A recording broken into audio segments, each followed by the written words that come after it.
Welcome into Fantasy Football Night in America. It's yet another edition of the High Stakes Fantasy Football Show on the Better Sports Network. I'm your host, Eric Balkman, at Eric Balkman on the X. You know me from the High Stakes Fantasy Football Hour, the RotoViz High Stakes Lowdown, and of course, the Fantasy Football Players Championship, one of the sponsors of this show tonight. Check them out, myffpc.com. My guest co-host tonight is no stranger to these airwaves.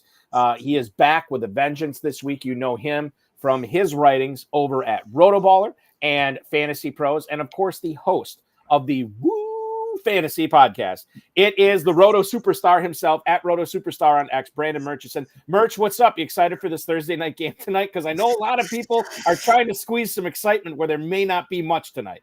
Yeah, I think the NFL decided to choose violence this week, giving us a fantastic Thursday night game between the lowly Denver Broncos and the injury-riddled New Orleans Saints. And then, not to mention, going across the pond, and we decided to send London the New England Patriots and Jacksonville Jaguars. So we're off to a fantastic and hot start for some exciting Week 7 action. Yeah, I'm nonplussed on this. We'll get into it on our Thursday night preview for sure, because I think there is still some fantasy goodness here. That's coming up in segment 2. The first segment tonight, Brandon and I are going to go around the NFL, update you on the latest injuries and the latest happenings going on that you'll need to know for your fantasy football lineups this week. We'll get into our Thursday night football preview and our FFPC Weekly Challenge.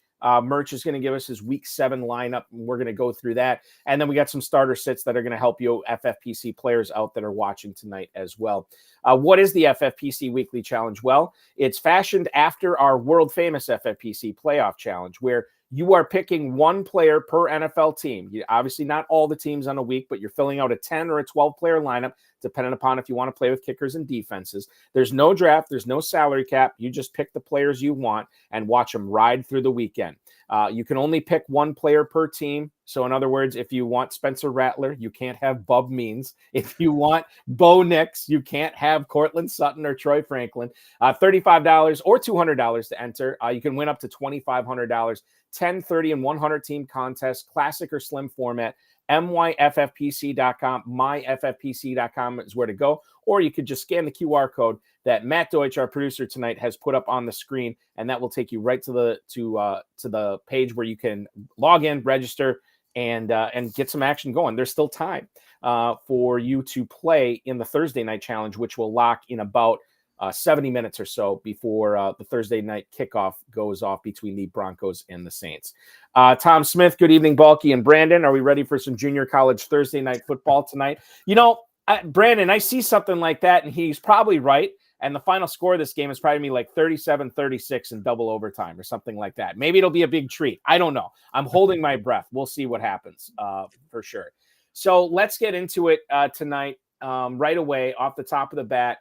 Amari Cooper gets traded this week. So I want to get your thoughts on him leaving Cleveland number 1. And then Sean McDermott saying that they have not made a decision on whether he's playing against the Titans this week. Obviously a much better landing spot for Cooper, but if you could go into detail on how this affects the other Bills receivers, if at all, and Dalton Kincaid, I'd love it.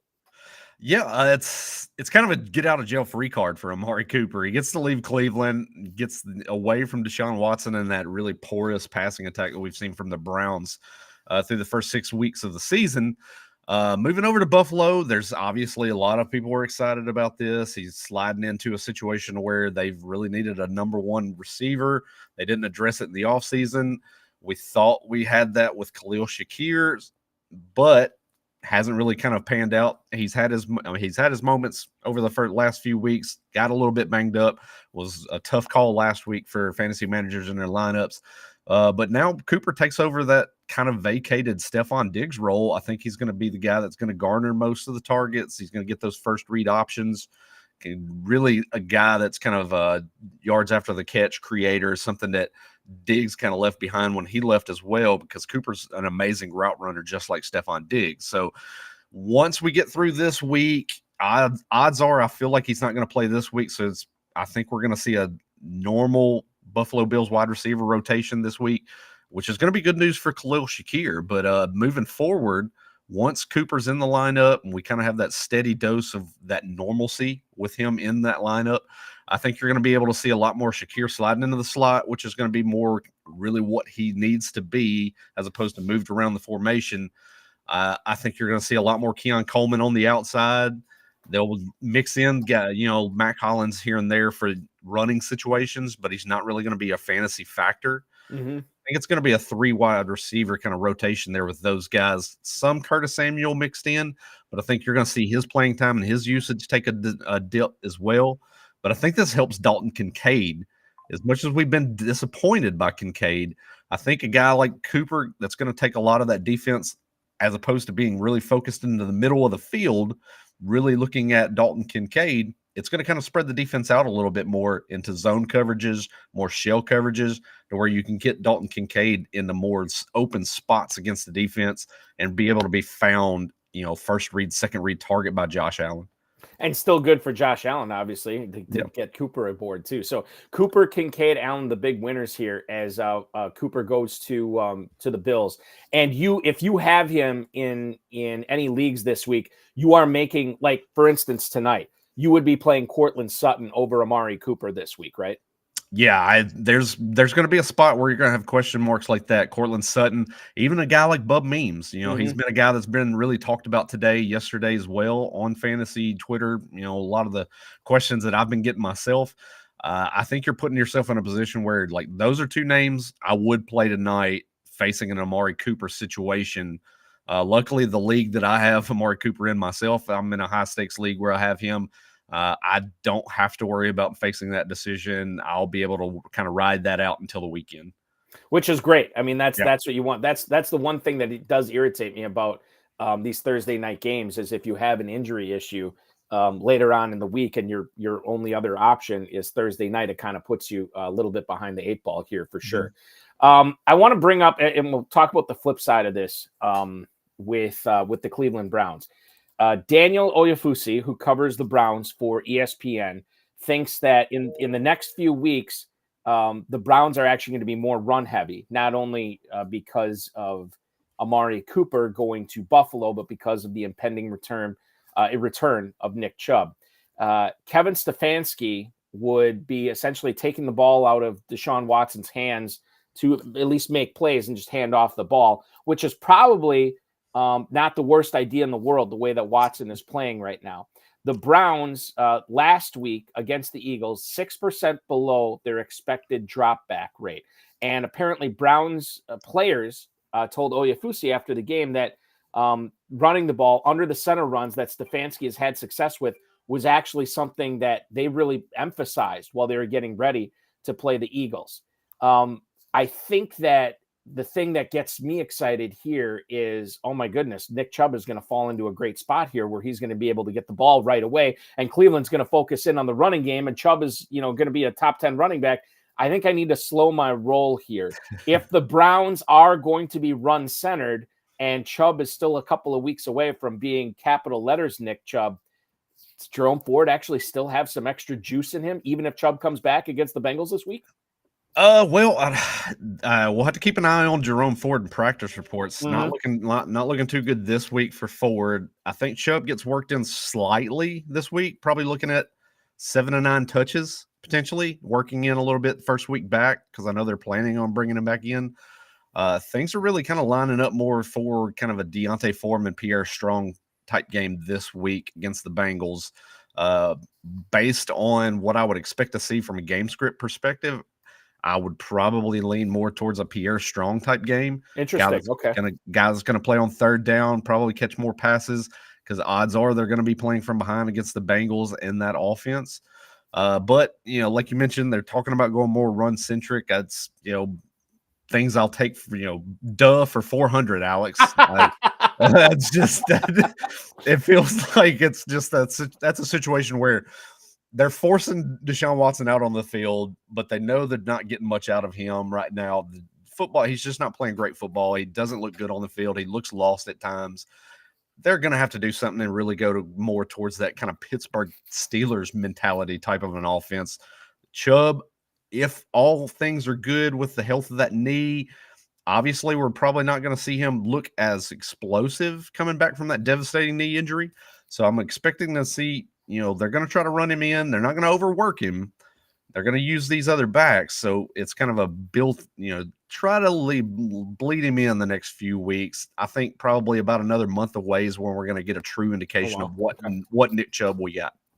Chubb, Foreman, Ford, and Strong. All four of those guys. None of them are playable this week for you in an FFPC league? Probably not. Like I said, even if it's a strong, even if it's a Pierre Strong game, it's probably still not enough for you to say, oh yeah, I can flex him out this week. It just depends. I mean, we've seen it over the last couple of weeks. We're in just devastation land from a running back perspective in fantasy football right now. You've got guys that are just clamoring to try to find somebody at an RB2 or a flex position just to fill a roster spot. So if you're in a situation, like a lot of fantasy managers were in last week, where we're picking up guys like a Tyler Goodson, a lot of people struck gold and were able to pick up Kamani Vidal or was able to pick up Sean Tucker and plug them into the lineups because of necessity. You might still be in that position this week. And for me, if I'm pulling the trigger and rolling the dice, I'm probably going to throw in Pierre Strong if I had him on my roster and I feel like I had to get a body into my lineup in the flex position. What about, and Tom Smith points this out in the YouTube chat right now, think the Browns would make a switch at quarterback and play Winston over Watson, or is all the guaranteed money owed to Watson keeping him from being benched? Tom, nail, meathead. That is why Watson is still out there right now. Ownership would have to get involved if there's going to be any kind of quarterback change, and I think it's very, very difficult for ownership to meet with Kevin Stefanski and say, hey, this guy that you gave $250 million guaranteed, I can't work with him. I need the backup who we're not paying anything. I need him out there. That's a difficult conversation to have. And unless ownership steps in and say, okay, we acquiesce, we want Winston in there now, it's going to be Watson going forward. And if Watson has to play going forward, if you're Stefanski, probably the best way to win or at least compete at a minimum is to keep those running backs fresh, keeping them rotated, and keeping the ball out of Watson's hands on passing downs, which is kind of bad news for Judy. It's bad news for David Njoku too. I'm not seeing much of a bump, even though there should be a bump for Njoku and Judy. I'm not necessarily seeing one here, Brandon. Yeah, no, I do like Njoku moving forward. I think you're going to see a lot of the targets generate through Njoku. We saw that last year, that late season push that he had. Obviously, a lot of it with Joe Flacco, but even with there are certain points with Deshaun Watson that Njoku, when healthy, was looked very good in that offense. For me, very, very deep league. I mentioned this on Twitter, a couple of days ago when the trade was made with Cooper. Is Cedric Tillman's a name to watch here? A lot of information that I got over the offseason. There was a couple of people that I talked to that are kind of tied in a little bit in that Cleveland area. And they even mentioned back in the offseason that Cooper, during the whole Brandon Ayuk saga situation, the plan was to trade off Amari Cooper if they could get Ayuk back in that deal. But they were very excited about what they were seeing in early camps with Cedric Tillman, and they wanted to see him on the field a little bit more and to just try to get a little bit more usage out of him. So I think he's a guy that's a very deep league stash, especially high-stakes leagues, guys that like to try to swing for the fences and be out ahead of the curve. I think a guy like Tillman is going to be somebody that you could probably put in that last roster spot on your bench. I'd love to see a Deshaun Watson to Cedric Tillman marathon in the 3-week championship sprint that literally changes $1 million. Like it makes $1 million change hands based on that. That'd be fun to see. Likely, maybe not, but fun. Oh yeah, fun. Yeah. Nahal Najjar has been watching us on YouTube tonight. I want to get to a couple of their questions or his questions here. Bills or Broncos defense tonight? Which one are you playing in fantasy in the FFPC or wherever you're playing, Brandon? I love both these defenses. I have both these defenses in several leagues. I don't have them both on the same team, so it's difficult for me to say, but I kind of lean towards the Bills here over the Broncos. It's razor thin, though. Yeah, I mean, I'm looking at my rankings right here in front of me for the week over on Fantasy Pros. And they're also available on RotoBaller as well. Buffalo Bills at 1, Denver Broncos at 2. I mean, you're talking razor thin. It's a coin flip between these two. I think you're looking at, they're both expected to be ahead, both facing less than stellar quarterbacks. Mm-hmm. So you're expected to see some turnovers, some sacks there. So you really go no wrong. But like you mentioned, I think I give a slight edge to the Bills. That's why I've got them at 1. I think what kind of tips the scales for me a little bit is, one, I trust the Bills offense more. So Yes. if they do get up against Tennessee, which they should, it gives, the AJ Epinesa and all those guys the opportunity to pin their ears back and maybe get a pick six. And Will Levis loves making ridiculous plays too. Boneheaded plays. So you got that factor going in, and no Patrick Surtain tonight for the Broncos, which I think factors in. That's been a huge reason why Denver's defense has kept them in games this season. No Surtain tonight. Maybe it doesn't make a difference if Bub Means is your number one receiver. But I think, as I said, both of these are fantastic. We're both leaning towards the Bills. He also writes here, Nahal Najjar does, what week is a good week to buy low on Puka Nacua? Now, Sean McVay earlier this week said Nacua is not going to practice at all this week. So he's basically been ruled out for week 7, like right after week 6 ends. We know that Jay Glazer reported late last month that Nacua was supposed to miss at least another month. So I would imagine that we're looking towards November to get him back. The sooner you buy him, the lower the price is. However, the sooner you buy him, the longer you have to make sure that you have a dedicated roster spot to Nacua. So I'm still thinking like maybe Halloween weekend is when I'd go after him a little bit more. But right now, I just think it's too far away to be buying low on him, because I think it's unfair to the rest of your roster in trying to manage bye weeks and injuries with Nacua automatically taking up a dead roster spot for you. Yeah, absolutely. That's the thing. We've, reports, and all the indications I've seen were the reports where they were targeting early November with the return for Puka Nacua. Everyone's still, his name value alone from last year and what he did in his rookie season is, got everybody propping him up. There's all the excitement, hoping he comes back healthy and just plugs right back into what he did last year. But the bad thing is, and that's the negative side to Puka Nacua, is outside of last year being the outlier for him, going even back into college, he was a guy that got banged up, was missing time quite a bit. So we're kind of seeing that come to fruition and come to light now in 2024 with Puka Nacua. I think what you're going to get here from a return, if you were to buy him, I would say, like you mentioned, over the next couple of weeks, probably before the end of this month, if you were that interested and you wanted to make the move to get him onto your roster, you want to do it as close to the time that he's going to return as possible, because like you mentioned as well, you're eating a roster spot for a guy that's just not going to be able to play. And as we've seen, I've mentioned previously, just the devastation of injuries we've seen over the course of the last few weeks is that there's plenty of managers right now that are just looking at their roster and their bench, and you've got 3-4 guys that are out, questionable. You just don't know what to do. And it's really playing a game of chicken with your roster to bring on another body there that you might not be able to plug into your lineups for another few weeks. It's a tricky situation. It's a balancing act. And obviously, Nahal, your league better than we do. Your opponents better than we do. So I would just kind of flesh them out for information to just kind of see what they're offering now. And if the price is right and you can afford the roster spot, then go ahead and do it, because Puka Nacua for the remainder of the season will never be as cheap as he is to acquire at this moment in time. Yep. Speaking of cheap situations, the Las Vegas Raiders running back one. I just looked this up. Zamir White, once again, with the groin injury, is limited in practice for the second straight day. Now, he has not played in the last couple of weeks. He did practice last Friday, so it seems like he's getting closer to a return. The Rams defense is a pretty good team to come back to if you're a running back.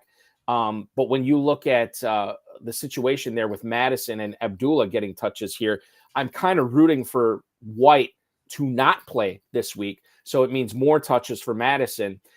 Madison, I think, is a kind of a sleeper running back pick for your second flex spot in FFPC teams this week. However, Brandon, if Zamir White comes back, does that knock Madison out and you got to find somebody else for your lineup? It will to a degree. It's just another confusing running back situation, backfield situation across the NFL. We're seeing that really in a lot of spots currently, with a lot of players that are either banged up coming back, or guys that have played well and kind of really causing a lot of confusion for the coaching staff. So with Zamir White, I think he's one of 2 running backs that have gotten, I think, qualifying for 50 rushes or more, that have averaged under 4 yards a carry through the first few weeks of the season, the other being Kyron Williams. But we're not looking at Kyron Williams as a guy that's disappointed, while we're looking at Zamir White as a guy that's extremely disappointing currently right now. So I don't think, even if he plays, you have to kind of temper your expectations. Coming off a groin injury, as much as Antonio Pierce has said constantly in press conferences that they just got to get him the ball more, it's not showing up on the field. When it comes down to crunch time and when they really want to kind of make a play, they're putting Alexander Mattison out there. So if you're in a pinch and you're looking for that, really low end RB2 or a flex play option, and you want to get the guy in there, I think you can get him in there. I think he's still going to be a viable option based on how the health situation is at the running back position right now. Speaking of the Raiders, Jacoby Myers did not practice again. 2 days in a row he hasn't practiced. Yep. And if we look at the pass catchers outside of Brock Bowers, who was awesome last week, and that guy he's just been phenomenal so far this year. He's the guy that everybody knows the ball is going to, and yet he catches 9 of 10 targets last week for 71 yards. Yep. If Myers cannot go this week, Davante Adams is now a New York Jet. The guys who were catching passes for the Raiders last week, DJ Turner, Alex Balkman, not Balkman, no relation, No. Harrison Bryant, Christian Wilkerson, and Trey Tucker, by the way, the one guy I'd be excited about here, 2 targets, no catches. Yeah. I want to exploit the Raiders pass catchers here with no Adams and no Myers. I don't think I can do it. And I think this is another situation where, unless his name's Brock Bowers, you're fading everybody on the Raiders. Absolutely. I'm not touching any of these wide receivers whatsoever in Las Vegas right now. Trey Tucker, he's really kind of more of a best ball play than anything. You can't trust him in your lineup right now because you mentioned last week, 2 targets, 0 catches. Gets outplayed and outpaced by DJ Turner, who went for 4 targets and 2 catches in that game. So it's really the thing with me is Aiden O'Connell. You really can't trust anything with the quarterback situation there. More than anything, it's Brock Bowers or bust with this pass catching group. So I'm not really touching that there. So unless Jacoby Myers can get healthy and get on the field, we saw dating back to last year when O'Connell was the quarterback for the Raiders and Jacoby Myers was out there outpacing Davante Adams with O'Connell under center. They have that rapport there. I like the futures for Jacoby Myers once he's healthy. If they keep O'Connell under center now that Davante Adams is gone, it's just a matter of getting healthy, getting on the field. But outside of that, not touching any of these guys this week. There's just no chance. The team that the Raiders play this week is the Los Angeles Rams, and big news for them as they are expected to get Cooper Kupp back this week. That's the latest we have here. In fact, I'll bring it up right now as far as the Cooper Kupp injury recovery goes. Right now, we are seeing him get in a limited practice as of 15 minutes ago. It seems like it's just individual drills that he's doing. The Rams who, by the way, already have their bye behind them, could be looking at a week 8 return. If he is back week 7, I think that's fine. You play him right away. Yep. But at the same time, we kind of got to, just in case, we got to make sure we have somebody else for Kupp, especially if he's a limited participant in practice tomorrow. How bullish are you on Kupp playing this week, Brandon? Well, I'll say this for my Pros versus Joes roster that we did just on this channel a few months ago. Yeah. I need Cooper Kupp to be in there this week and get him out there to play because he's my drafted wide receiver 2 in that league. So I'm needing him to get back in that game. So, yeah, if he's wide receiver, if he's playing this week in week 7, healthy and ready to go, you're plugging him in, no questions about it. Stafford needs that guy back. That's his security blanket.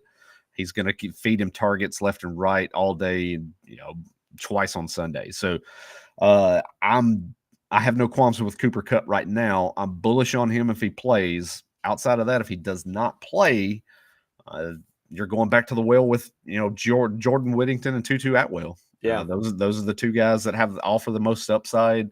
They have shown the last couple of weeks they've garnered targets. They've earned some targets in that offense. Playing against that Raiders secondary, I think there's some chances for them to be able to perform well for fantasy managers, but it all hinges on Kupp. And if he's healthy and he's in there, it's going to affect everything else is going to kind of trickle down and be affected.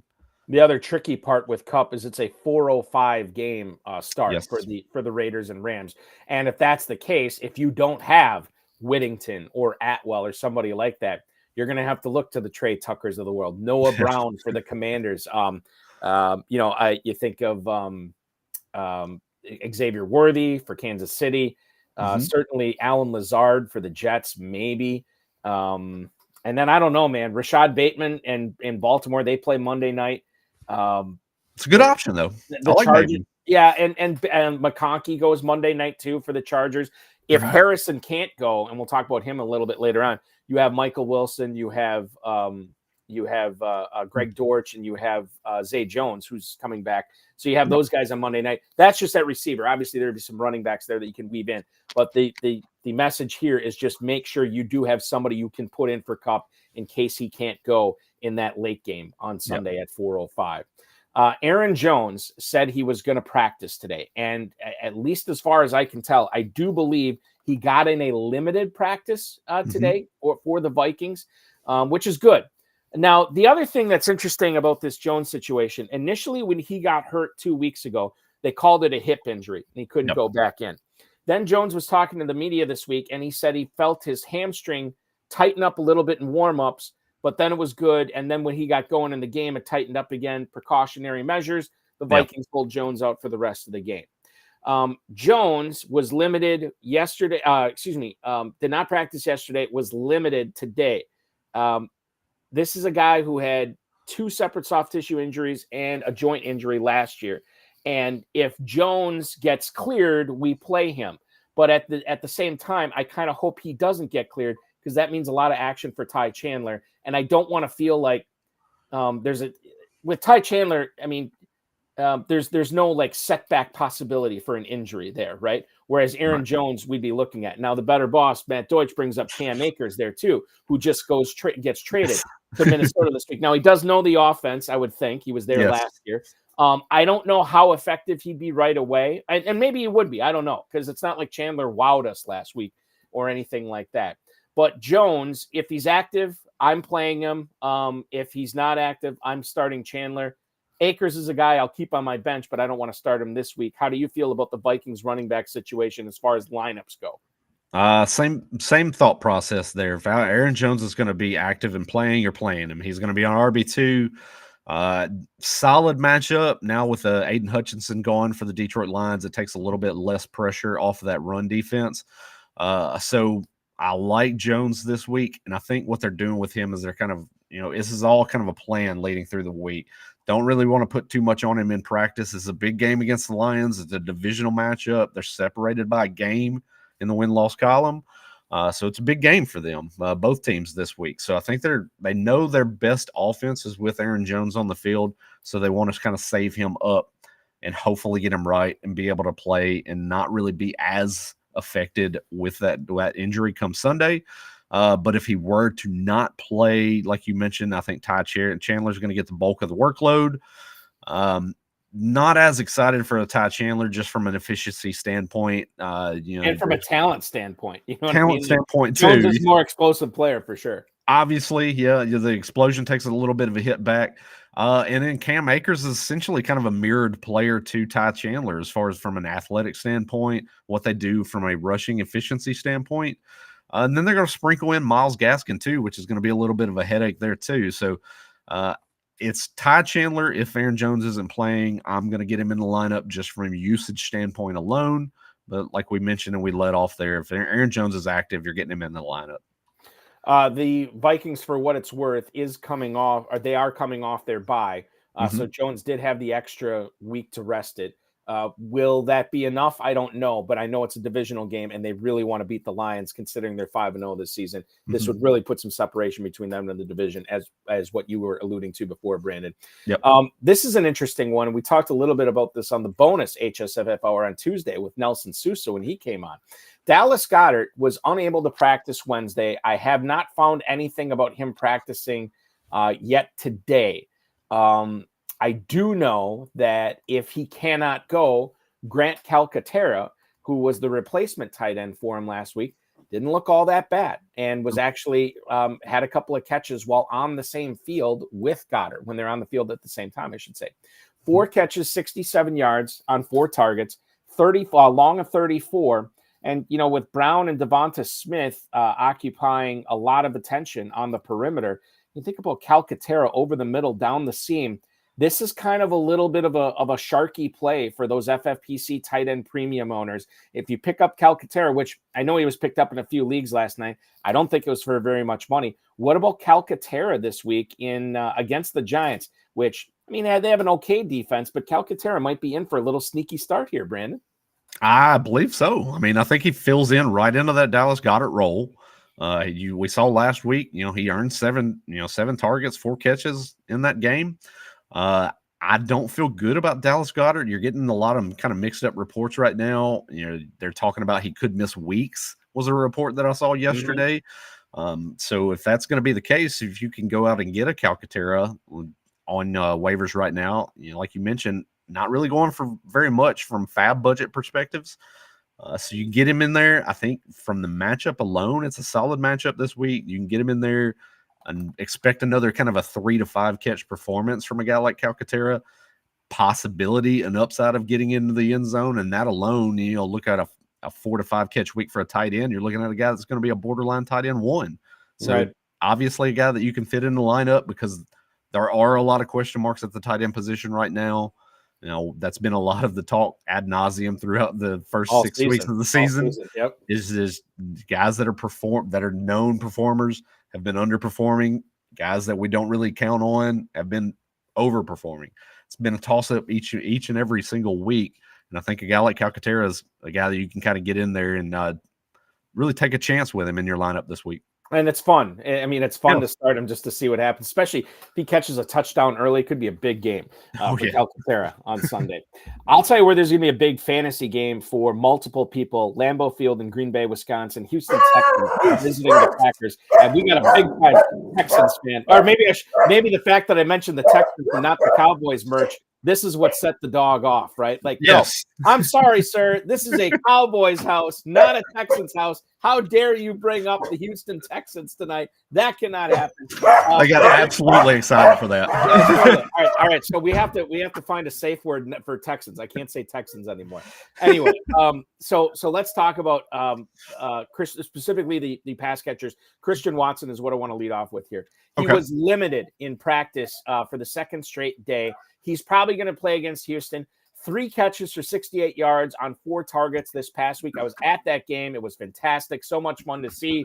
And this could be a shootout, right? And normally I've been saying on this show pretty much all through drafting season and through, the 6 weeks of the season so far, I like to stay away from the Packers. I don't like to play Packer roulette, for lack of a better term, trying to figure out, hey, is this a Watson game? Is this a Dobbs game? Is this a Wicks game? Is this a Kraft game? Which is something that you kind of have to figure out if you're a fantasy manager who owns any of those players. Mm-hmm. However, in a shootout type game like this, is it all hands on deck? Do you just play everybody on the Packers? Do you play everybody on the Texans? Because this game could, be like 31-30 or something like that. How do you feel about Christian Watson, but expand it out to the entire Packers offense this week as well?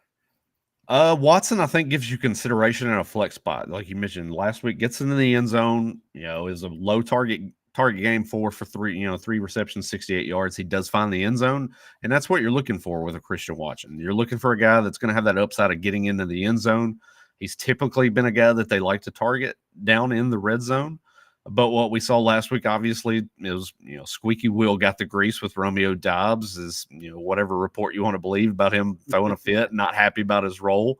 They get him into the end zone a couple of times last week. So outside of that, Jaden Reed's a no-brainer start. You're plugging him into your lineup every single week. He's just proving to be a guy that you can count on each and every week. Whether or not he's out there from a usage standpoint and running a lot of routes and seeing a lot of playing time doesn't really matter, because he's providing efficiency when he's on the field. They try to get him in, work him in, find ways to get him the ball.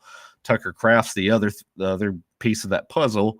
The way he's played, a little bit of a down week last week, but outside of that, he's been a steady contributor for you at the tight end position. So really, for me, it's kind of odd man out between Christian Watson and Romeo Doubs.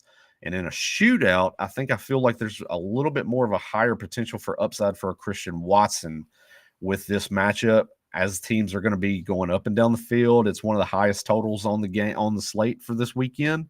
So the expectation is that there's going to be a lot of points on the board. And for that alone, I'm giving more of a thumbs up to Christian Watson there. I'm going to want to get him into my lineup if I have him, whether that be as my wide receiver 3 or whether that be at a first or second flex spot. I think there's a good chance that he finds the end zone yet again in this game this week. And let's hope, that his oddly sized hamstrings can hold up and he can get a solid game out there for fantasy managers there. Yeah, that's the big thing, right? And get the explosive players in your lineup. This is something that when I was talking with Nelson, he kind of shifted me back around. Like, volume is okay, but if it's limited volume, or not limited volume, but if it's volume with a ceiling because of lack of athleticism or explosive play, what are we doing here? We should be wanting to get the guys, the exciting big time playmakers on the field, but with one player, with one play can make your week, and that's Watson for sure. Interesting news coming out of New England. Field Yates actually reported this earlier today from ESPN. The Patriots are traveling to London today, and Rhamondre Stevenson was not seen practicing today. Yeah. I don't know if he's even on the plane. I'd love to see the manifest, right, of that plane to London, see if Rhamondre Stevenson's name on there, because if it's not, it should be another big-time Antonio Gibson usage game. Now, in the game last week against Houston at Foxborough, Antonio Gibson, 13 carries, only 19 yards running. Now, he did catch 3 of his 4 targets for 24 yards, failed to get in the end zone. This was Drake May's first start. Are we ready to get hurt again by playing Antonio Gibson against the Jacksonville Jaguars in London Sunday morning if Rhamondre Stevenson's out? I think I'm going to break ties in favor of Gibson here, but I also understand there is a little bit of a risk here if you want to roll with him. Yeah, I mean, I would be ready to get hurt again, just because I've been kind of a Antonio Gibson stan since he came out of the University of Memphis, when Rich is right down the road from where I live. So, always been a fan of Gibson. Always rooted for him to do well.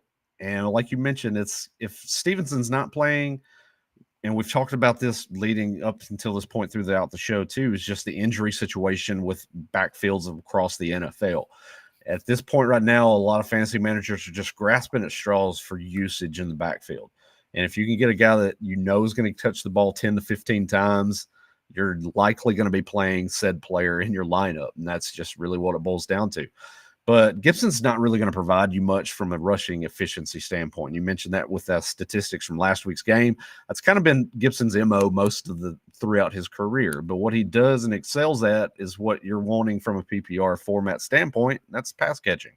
And I think that's going to be something that, given the situation with the Patriots, let's see how Drake May's pop-up weird little injury situation came out yesterday too. See how that unfolds. But that's kind of a rookie quarterback's best friend is a dump off over to the running back. When your read's not there right out of the gate, running back's always going to be there to get you some points there. I'm very worried about the Stevenson situation because it just kind of came out of nowhere. We thought that he was going to be trending in the right direction and play this week. Now it's not looking as such. But from a standpoint of, especially 12-team leagues in an FFPC format, you're probably in a position where you're going to have to play an Antonio Gibson just from the usage standpoint alone. The other thing I'll point out too, and while I agree with you that a young quarterback that's learning the ropes needs to have that dump off option, May is actually pretty talented with his legs, which I think sometimes takes away from the dump offs. Now, I'm not saying that Gibson won't get any. He'll probably get a couple at a minimum, I would think. But May did have 5 carries for 38 yards last week as well. Yep. I'll answer Saint Apsky's question right now. If you're going to drop Wicks for one of those players, I would look at either Jalen Tolbert or Xavier Legette. I think I'd rather have Wicks than everybody else on that list without boring everybody else in the chat. But that's what I'd be looking at right now, Legette or Tolbert. Otherwise, I'd keep Wicks for that. And if Cole Kmet's available, if it's tight end premium, sure. If not, I don't know. I think I'd still rather keep Dontavian Wicks around. For issues like or for games when the Packers might be in a shootout, like against Yep. Houston this week, or if Reed is hurt or Watson's hurt, who are both battling something right now, different things, each of them, and Wicks could step in. Now I know he's got the shoulder injury, but he got 2 limited practices in this week. Non-zero chance he plays on Sunday too. Now, speaking of a non-zero chance that they play on Sunday, Travis Etienne, who plays the Patriots Sunday morning, was limited again in Wednesday's practice and Thursday's practice.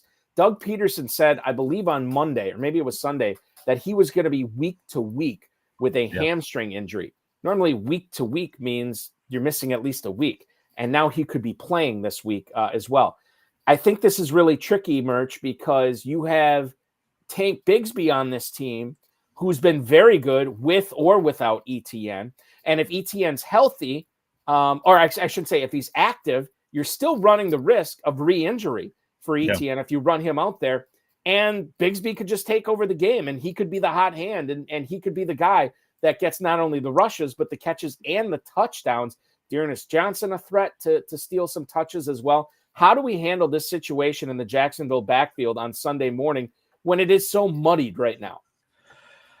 That's the thing, is it's another situation kind of similar to the Tampa Bay Buccaneers, and that's, another tricky running back situation there is really led by the presumed RB1 that has underperformed this year, and that's Travis Etienne. And we've seen Tank Bigsby come in and looks exceptional when he's been on the field. He's been a very efficient running back. He's performed well in the chances that they've given him. Maybe not from the reception side and from that standpoint, but then we saw last week, Dearness Johnson come in there. Yeah. And he comes in and performs well too. So it's kind of it looks bad for a guy like Travis Etienne, he's not looked great throughout this year. And now you've got the situation with Doug Peterson, and it really feels like the Jaguars are just falling apart at the seams currently right now too. So for me, I can't trust Etienne. Even if he were to be active and to play, I'm not sure I have enough confidence in getting him into my lineup and feeling like he's going to give me anywhere close to double-digit points. And for me, I'm going to look elsewhere probably just because of how confusing that backfield is trending to be currently. If I had a situation where I had Tank Bigsby on my roster, I'm probably playing him with pretty good amount of confidence right now. But Etienne, I think it would be smart if they let him kind of sit out, let him get healthy, let them travel back over to the States and kind of reassess the situation and go from there. That'd be nice if we get news that Etienne flew back early or that he's out on Sunday morning, right? So we can because that's the thing. Like, I'm not playing Johnson this week, but Bigsby is a must play if Etienne's out. And Bigsby might be a decent flex play even if Etienne's active. Couple of starter sit questions here. Tom Smith wants to know about tonight, Rachaad White on Sunday or Devon Achane. Not tonight. Rachaad White. I don't know what I'm talking about. Rachaad White or Devon Achane. When you're looking at those two running backs, I think it comes down to Achane's recovery from a concussion. Seems like it was a full practice again today for the second straight day. I would expect him to be out there. Rachaad White, I don't know. He might be out there, but Sean Tucker showed off last week. They still have Bucky Irving. To me, in the backfield, it's still Achane, and I know Mostert's there too, but the most explosive player here, the more talented player is Achane. And that's what I'm going with him. Despite Tampa's offense being kind of a juggernaut right now, I'd still rather go Achane here. Yeah, no, and I will agree with you. And Achane's kind of in that same boat with Tyreek Hill. Is just the situation with the Miami Dolphins. The team has lost a little bit of luster in the eyes of fantasy managers just because they've looked well with Tua Tagovailoa in the offense. But these last few weeks since he's been out, they've looked just utterly useless when it comes to fantasy. And then Achane gets hurt. So, but you mentioned it too. He's the more explosive player between the two. And it's really kind of comes down to simple mathematics when you look at it. Yeah, he's fully practicing. It's going to be him in the backfield with Mostert, just two options in that backfield, where Rachaad White has been wildly inefficient, now finds himself somewhat banged up in what Todd Bowles has said is going to be a three-way split in that backfield, and they're going to ride the hot hand. And who has the hottest hand in that backfield? It's certainly not Rachaad White, so I'm not going to trust him right now. Yeah, and I think too with the whole hot hand thing. Well, who's hot right now? It's Bucky Irving. It's Sean Tucker. It's not Rachaad White. Yeah. And he would be in. I don't think he has a stranglehold on the number one job like Devon Achane has in Miami. So I'm going to go with Achane there as well. And then Tom Smith also wants to know Brock Purdy, who's at home against the Chiefs this week, or Jordan Love, who's at home against the Texans. I like Love here. I think it's a big week for him. I think Purdy's solid, but I do like Love better. Merch, what do you say? I'm right there with you, man. I'm going to go with your hometown squad there and go with Jordan Love there. He's playing well. That offense is moving. Things are looking really good. Whereas Brock Purdy, there's been some ups and downs with that offense. Things are kind of starting to come together. They're very one-dimensional to a degree from a performance standpoint at the moment, but they're playing the Kansas City Chiefs. Odds are that's going to be a really tight game. Not a lot of points on the board I'm expecting. I think it's going to be kind of a defensive mind battle there between the two head coaches. And for me, there's just not that upside that there is with Love. You're going to see more points in the Green Bay Packers-Texans game. For me, that's just the tiebreaker in itself is getting Love in there. I would agree, and I think that if you play Love, you can't really. I think Love or Purdy, I think they're going to be fine. I think Love has the great game where Purdy has the good game. Will we see a good game on Thursday Night Football tonight? Maybe, maybe not. But there are some interesting fantasy angles from this. When we come back, Brandon Murchison and I are going to break down what you're about to see tonight on Amazon Prime Video, including Cortland Sutton talk. Troy Franklin, will get into him as well. Spencer Rattler and Bo Nix, the rookie quarterbacks, dueling tonight. And of course, we'll answer all your Bub Means questions too. We're going to build an FFPC Week 7 weekly challenge lineup as well. When we come back, you're watching the High Stakes Fantasy Football Show on the Better Sports Network. Brandon Murchison, Eric Balkman rolling on right after this.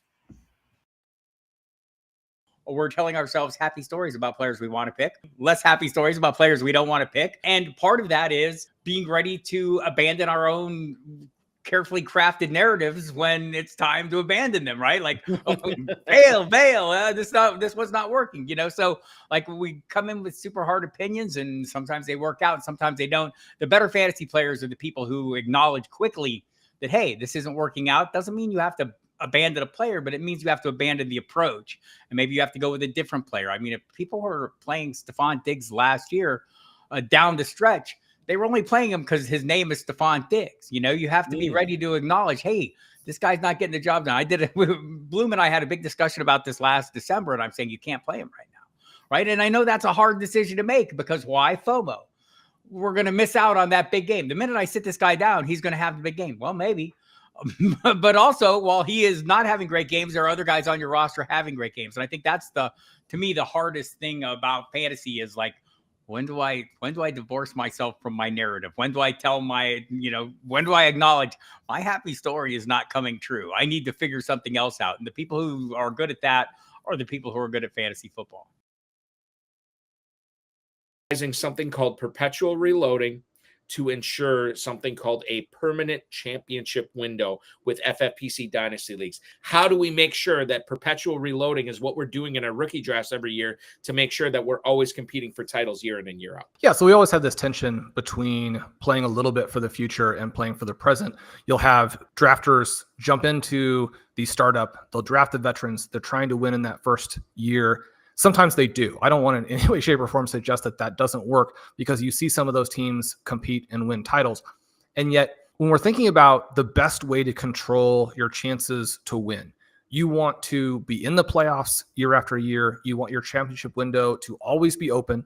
You don't want to get to a point where you build, and then have a couple of years where you're going for it and then you're rebuilding again.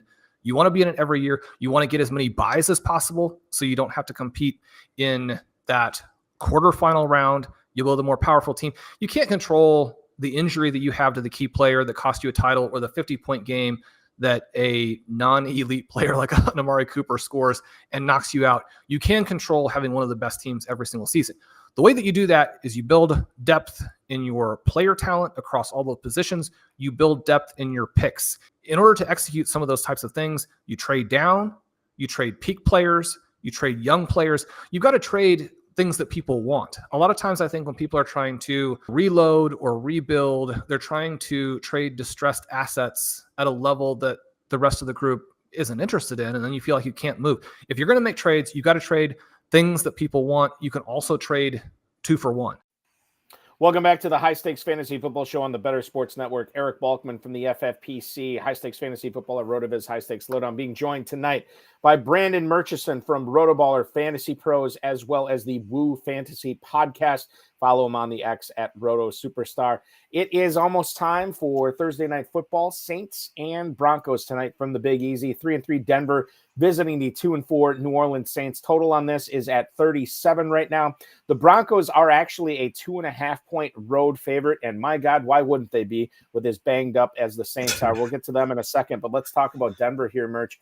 Bo Nix, a guy that has been interesting so far this season. I don't think he's been a train wreck. I don't think he's been unbelievable. I think he's been somewhere in between, which is what you'd expect from a rookie quarterback. Tonight, he faces a pretty decent New Orleans defense. And when we think about super flex leagues, will Bo Nix be able to answer the call tonight? Will he be able to keep this offense moving? Will he have a halfway decent fantasy outing where at the end of the game, we're looking at it and you're like, you know what? I'm glad I started him as my second quarterback in my super flex league. Your thoughts about Bo Nix versus this Saints defense tonight? For me, I think it's tough to rely on him, really to feel confident in him from a super flex perspective. He is coming off a back-to-back over 20-point fantasy games, so he's looked good the last couple of weeks, but it's kind of been an up and down thing. From an air yards perspective, 2 weeks ago, we only had 144. That's kind of what you kind of expect from a Bo Nix, is really kind of low ADOT, really kind of keeping things close to the line of scrimmage. But he utilizes his legs a little bit more last week, and that's kind of what you see with the increase of fantasy production last week in that game too. Back-to-back games with 2 touchdowns, so he's riding a little bit of a hot streak. So he's starting to get a little bit better. But I think for me, the caveat here is just the wild card of going into the Superdome and what that can kind of mean for a visiting team going into New Orleans and playing that defense, who a lot of times they do like to step it up when they're playing in a standalone primetime game at home. And I think that's what you're going to see tonight, and it's really represented by what you mentioned with the point total for tonight too, is that it's really low, not really a lot of expected fantasy production in this game. So for me, if I'm in a pinch in a super flex format and I feel like he presents the most upside, I want to kind of really swing for the fences, sure, I might play him, but I think there's other options out there that I would feel more comfortable with than to trust in Bo Nix tonight in this matchup. Interesting news coming out from Denver today that the Broncos have actually released running back Blake Watson, who is no longer on the team. Maybe he goes back to the practice squad. I don't know. But when it comes to the backfield tonight, we know Mike McGlinchey is probably going to be playing, which is good news for the Broncos. What do we do with the backfield? And I think this is more of a Javonte Williams question. Is the presence of Jaleel McLaughlin and now Audric Estime enough for you to break ties against Javonte Williams and sit him down against this Saints defense with a rookie quarterback running things for Denver? McLaughlin is one thing, but then when you add Estime back in the fold here, it gets a little bit more murky, Merch. Yeah, I'm not touching this backfield right now, currently, especially with this matchup. You mentioned a tiebreaker for Javonte Williams. He's a guy that's trending in the wrong direction. So not really excited for a guy like Javonte Williams. We talked about inefficient players at the running back position. He has been a guy that's been wildly inefficient so far this year. And really going back, last week he only gets 6 rushes for 23 yards. He does give you 3 receptions. That's been something that he's been somewhat consistent in, has been providing some receptions throughout the last few weeks. So that's going to be the only kind of silver lining to Javonte Williams in this game is if he can provide a little bit more from a reception standpoint. But for me, the reason why I'm not excited and I feel like he's trending in the wrong direction is because you brought up Audric Estime.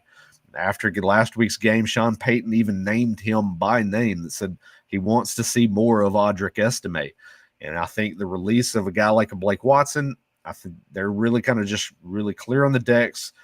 As the season progresses, that's who I want to invest in the most would be in this backfield, would be Audric Estime. I think they want to see what they can get out of that rookie moving forward, because Sean Payton's really right now, he's grasping at someone that can really provide the most upside in this backfield, and he's not afraid to try every single running back. And Estime's been a guy that's not really gotten the touches yet, so we don't really have a formed opinion from what we've seen. there were some encouraging signs last week. And so I think that's what Peyton is thinking right now. They want to kind of see a little bit more out of the rookie moving forward. And for me, I'm out on Javonte Williams. I think this is something interesting that I'm looking at for my own leagues right now. And it's based on Jason Ortiz's question on YouTube right now. Is Courtland Sutton a good start tonight? Now, before we say, oh, no, he's not, don't play him. Let's look at what Jason's facing here. And I'm facing this in some of my leagues to a different degree. But he's got Juju Smith-Schuster, who just popped up on the injury report today with a hamstring injury, which is never good. Midweek injury report additions. Michael Pittman obviously does not have the greatest matchup, and he might have Anthony Richardson thrown to him, not Joe Flacco, so there's that too. We already talked about Rhamondre Stevenson maybe not playing. And then Amari Cooper, we don't know if he's playing this week, and maybe we're trying to find ways to bench Cooper based on our conversation to lead off the show tonight. He doesn't want to risk it all for Sunday. Yeah, I think in this case, you may want to start thinking about flexing out Sutton before lineups lock here in the next 20 minutes. Yeah, because here's the thing is you mentioned, for me, Juju's the one glaring thing here is if he's healthy, he does pop up on the injury report today, but if he's healthy, I'm playing him no brainer when it comes to Juju because he's kind of filled into that Rashee Rice role in the Chiefs offense, provides the most upside out of the guys that he currently has based on their situations that we have currently here on Thursday night. But what you have with Sutton, you've got a guy that's just, he's a floor play. He's not going to be a guy that's really going to give you that upside and that, 20-point fantasy performance. He's going to give you a guy that's going to give you that 10 to 14 point range because he's been a consistent, steady hand from a target perspective, reception standpoint. He's kind of always been 50, 60 yards and kind of sprinkles in. He's got 2 touchdowns over the last 3 games. So it's an encouraging thing with Sutton. If I feel like I wanted to go ahead and get a guy that's going to give me a steady, consistent amount of points in my fantasy lineup and not risk it, I'm playing Sutton. But if I want to wait and I want to have a guy that's going to give me the upside, I'm going to wait the Juju Smith-Schuster situation out. I think, and me wanting to play for upside, I will probably try to sit Sutton. However, Jason, in your scenario tonight, if those are your options, then yeah, I think Sutton might be a better play tonight. But it depends what type of fantasy player you are, as Merch just pointed out. How risk adverse are you? Let's talk about Troy Franklin here real quick. A guy that nobody's starting this week, but is he rosterable in 20-man roster, 12-team leagues in the FFPC? This is a player that has caught no more than 2 passes in any one game. He has not cracked 40 yards on the season. However, last week against the Chargers, he did get in the end zone. Would you be utilizing a roster spot in the FFPC on Troy Franklin, Brandon? For me, I'm not. I'm kind of still steering clear of Troy Franklin because of the situation in that rotation with the wide receivers there, because it's really been so far more or less been Courtland Sutton and it's been Devon Vele. So far, those have been kind of your top 2 options with Josh Reynolds sprinkling in. He's currently 3rd on the team with 13% of the targets on the season, while Troy Franklin 4th in that rotation at 10%, really closely tied in with Lil Jordan Humphrey there as well. Yeah. So it's kind of a situation where in the leagues that I'm in a lot of those, 12-team, 20-round, 20 roster spot leagues myself. He's really not rostered in any of the leagues that I'm in currently with those formats. So I think it's a situation where you want to kind of play them a little bit more of a wait and see how things start to develop over the next few weeks. He might be a guy that could be a roster pickup for you, kind of last roster spot for you to kind of stash and see how things play out over the next few weeks. If you have a flexibility with your roster that you could do so, because we see that a lot, Sunday mornings, a lot of teams are kind of roster churning and picking up a guy to put on the bench just to see how things play out for that day. Troy Franklin falls into that kind of a mold. I'm not really kind of counting on anything with him right now. I want to see how the next 2 to 3 weeks go and see how he might mix into that wide receiver rotation. Definitely a hold for me in Dynasty, but yeah, I'm not looking for redraft. I have very little interest in, especially as much as I like to hoard backup running backs merch. Yes. I am all about that rather than Troy Franklin at the end of my roster. Let's flip the side of the field and talk about the New Orleans Saints. last week, Spencer Rattler in his debut, 22 of 40, 243 yards, touchdown, and 2 picks. He also did take 5 sacks, 27 yards rushing on the night too. So that was good, or on the day, I should say. And you say, well, Balky, he only threw all that crazy yardage because they lost 51-27. They were trying to come back. Well, remember, they were up 27-24 at halftime. At the end of the third quarter, they were only down 31-27. It was just a cavalcade of action for the Buccaneers in that fourth quarter. So, Rattler still did put up numbers, pretty good numbers for a debut. Is he going to do it again tonight against Denver? And I look at this from, a super flex standpoint. Spencer Rattler, how much fantasy value, if any, is there for you tonight, Merch? None for me there. Yeah, even with the trailing game script and kind of how he performed last week, he still only finished as QB 20 on the week last week. So it's kind of that feels like that might have been kind of his high point as far as the fantasy production standpoint is looking currently. Now you get a step up in competition from a defensive standpoint too. You're not expecting to see the team get the doors blown off of them like they did last week. You mentioned with the 51 points put on the board by the Buccaneers. So I don't think you're going to see as much of a negative game script here. I think you're going to see more of a kind of a closely tight-knit contest.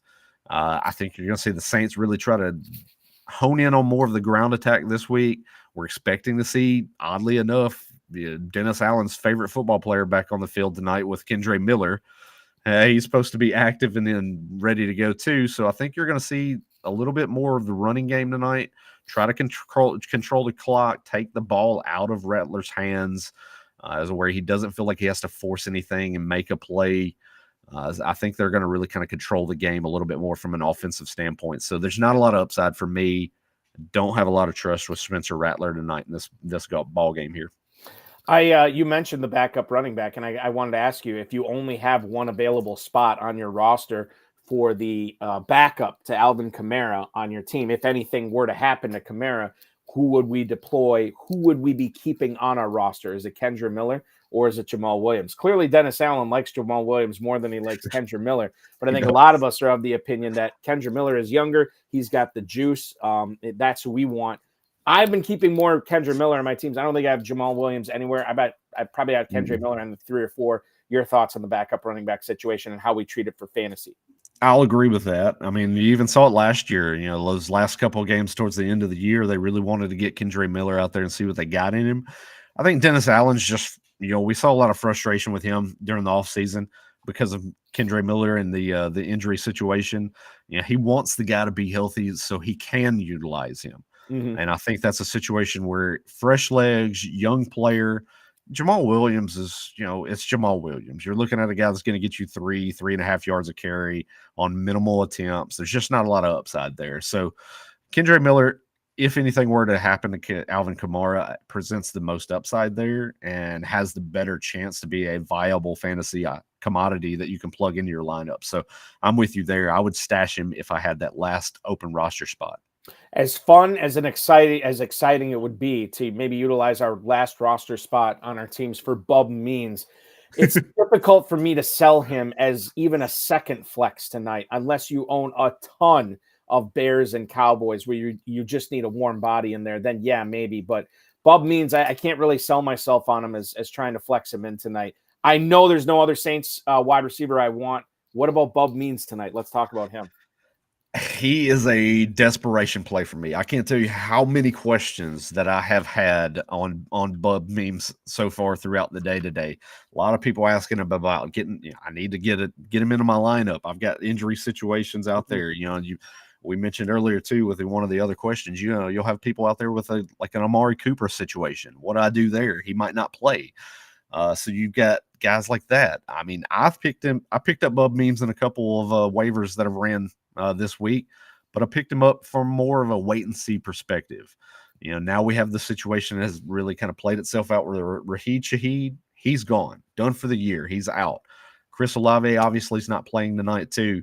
So for tonight, it's kind of a situation similar to a Cortland Sutton. And I've had that question come up a couple of times. I'm looking at Cortland Sutton tonight, Bub Memes, who would you play? And I think it kind of comes down to what we were just talking about a few minutes ago with the Juju and Cortland Sutton situation. Do I want the floor play or do I want the possibility of an upside play? Yeah. Upside play, I think, is going to be Bub Means. He's the number one target in that pass catching group now in tonight's game. A little bit of a rapport that we saw last week with Spencer Rattler. So I think that time with them, second and third string during all the rookie camps, off-season training programs. Scout team, Got a lot of scout team preparation. There's some rapport there. So I think you're going to see Means be a guy that you could rely on if you're really kind of looking at getting a guy in the lineup. Like we mentioned, if you don't want to take a risk with some of these players that are questionable right now and you want somebody in your lineup, plug him in. I don't have any qualms about getting him into your lineup as a flex just because I think the usage is going to be there, similar to Cortland Sutton. I think those guys are kind of on the same plane. Another fringe guy for the FFPC tonight, tight end premium format, is Juwan Johnson. He gets 3 targets last week. He catches all of them from Spencer Rattler. He gets 48 yards. I look at where he is in a lot of pundits' rankings, and you can definitely let me know where you have Juwan Johnson ranked at tight end tonight. But I think he's still kind of in that borderline area as a second flex. Again, tight end premium scoring in the FFPC only, but this is a guy that we need to consider tonight as well. I agree with you. Tight end premium, second flex position. Juwan Johnson has definitely some appeal tonight. I've got him at tight end 18 coming into this week. Kind of in that same mold with Pat Fryermuth, K. Dot, and Colby Parkinson, kind of in that range of type of player. Taysom Hill's not playing tonight. We just talked about Bub Means being the only game in town at the receiver position, technically. Who knew that Cedric Wilson was still in the NFL? Raise your hands. He's playing for the New Orleans Saints. So he's another name out there as well. So, but for me, you saw an uptick in usage last week with Juwan Johnson. I think there's a chance that he's going to get utilized if they get down in that red zone area. Big body type of receiver right there that gives you kind of a wide frame to target from a rookie quarterback standpoint. And that viewing, guy gets out in the middle of the field, broad shoulders, hit him right there when he turns around in the zone. I think there's a good chance that he can get you playable fantasy production, like you mentioned, second flex and a tight end premium in FFPC. I don't know about you. I'm all of a sudden excited to watch this game tonight. There is the possibility of some big plays. There is Johnson and Sutton and Kamara, obviously, who we didn't talk about at all because everybody's starting Alvin Kamara tonight. The other thing I'll bring up real quick in case I still have this up, Greg Dulcich, a healthy scratch tonight at tight end for Denver. Nobody's playing Lucas Krull, but if you have Dulcich on any dynasty teams at this point in the FFPC, you can probably let him go and chase somebody else. One more start sit. I'm going to get out of the way here right now. Sammy Gulko on YouTube has been very patient. Can only play David Montgomery, Josh Jacobs, or James Conner. We have to bench 2 of those players and only start one between Montgomery, who's against the Vikings in Minneapolis, Josh Jacobs, who's at home against the Texans, and James Conner, who's at home against the Chargers. It's very, very close for me, and maybe this is the Packer in me talking, but I think Jacobs is the guy I want to play here, Murch. I definitely agree with you based on my rankings that I'm looking at right now. I have Josh Jacobs ahead, slightly ahead of David Montgomery, who is also ahead of then James Conner. I've got David Montgomery as a RB2 ranked right now just because of the matchup on the road. Minnesota's defense is a little bit tough right now. We have seen that through the first few games of the season so far, whereas Josh Jacobs at home in that matchup against the Houston Texans defense has been able to kind of be gettable to opposing running backs this year. So for me, that's kind of the tiebreaker there. And it's also the usage standpoint. Jacobs is the guy that's going to get utilized the most in the backfield. Connor coming off kind of a down game himself in kind of a tougher matchup in his own right. So, tiebreaker goes to Josh Jacobs for me there. We did see, if I remember correctly, last week, we did see some Trey Benson. 5 carries, 26 yards. Nothing in the passing game, but maybe this is a way that Arizona can look to keep James Conner fresh all season long, too. We've seen Emmanuel Wilson work himself into Green Bay in their attack, but it's still been a Josh Jacobs led offense. And obviously we know David Montgomery shares a backfield with first-round pick Jahmyr Gibbs. So there's that too. So, I think, listen, we could be wrong about this. This is tough. And chances are you're probably going to get this wrong. You got a 1 in 3 chance of getting it right. We both like Jacob, so good luck with that, Sammy Gulko. We appreciate you watching tonight. Okay, Merch, let's get into your FFPC Weekly Challenge Week 7 lineup. For everybody who is wondering what it is, the FFPC Weekly Challenge is a weekly challenge offered at myffpc.com, myffpc.com. You can submit a 10-player lineup or a 12-player lineup if you want to play with kickers and defenses. Only one player per NFL team. So no stacking in this competition. You are going to pick 10 players from 10 different teams or 12 from 12 different teams. Enter for as little as $35. Win as much as $2,500, 10, 30, and 100 team contests. You can play over at myffpc.com. That's myffpc.com, myffpc.com. Merch, you have been good enough to submit a lineup for the show tonight. I want to get into it. Is this the 10-player version, or is this a 12-player version? I have selected 10 roster spots Perfect. for my challenge lineup here. Okay. Well, you lead the way, man. Where are we starting with this lineup tonight?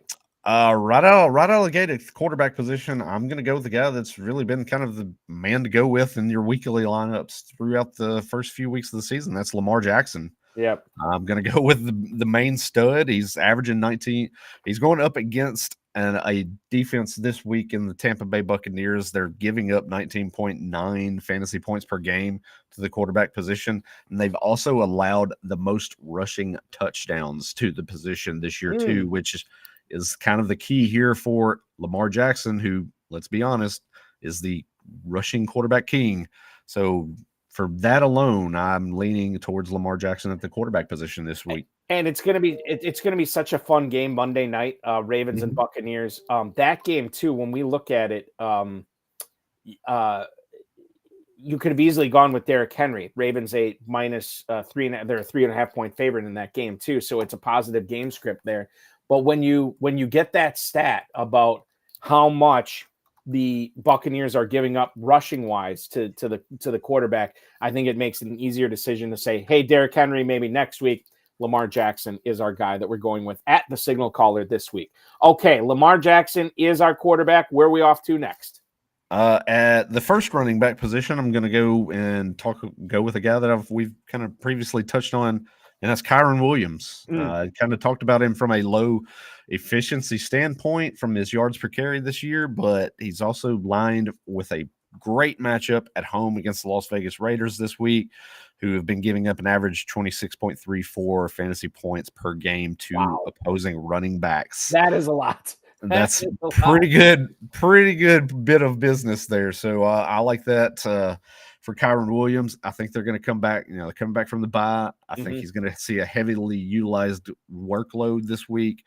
Kyren Williams gets in for 1, possibly 2 touchdowns in this matchup this week is what I'm feeling. Yeah, one of the other great things about that is I don't think anybody's thinking about playing Matthew Stafford in this lineup because you want to be elite everywhere.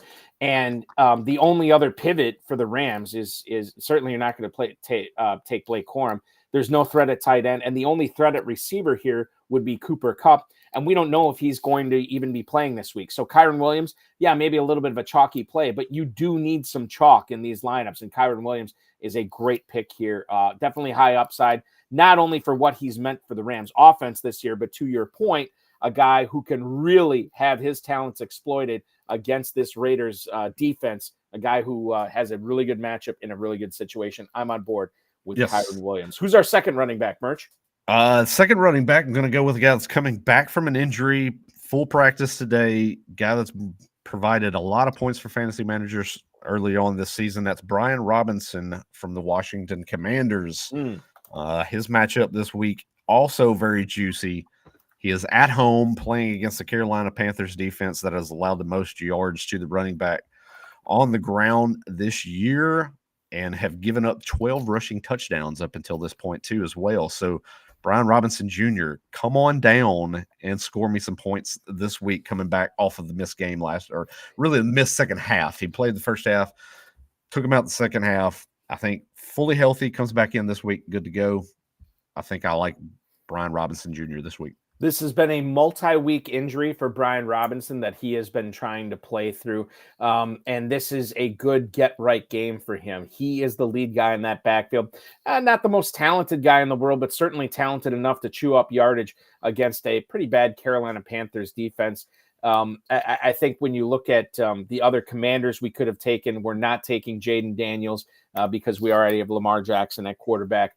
Terry McLaurin would have been a possibility, but to your point, I mean, this is a situation where this is a positive game script for Robinson, for Ekeler, maybe even for Jeremy McNichols in the fourth quarter, for God's sake. But yeah, I mean, Robinson, this is the type of guy that could score 2 touchdowns in the first quarter, have, close to 100 rushing yards by halftime. We'll take that, even if he's lifted a little bit late in the game. Matchup too good to pass up. Brian Robinson, not exactly the most elite running back out there too. So this might be another player that is kind of faded by a lot of other people. I like it. I like Brian Robinson. Separates you. Yeah, it gives you a little bit of difference from the rest of the lineups that might be out there as well. So next up on the list, going to the wide receiver position, going to go with an alpha, and I'm going to go with Amon-Ra St. Brown. That division matchup against the Minnesota Vikings this week.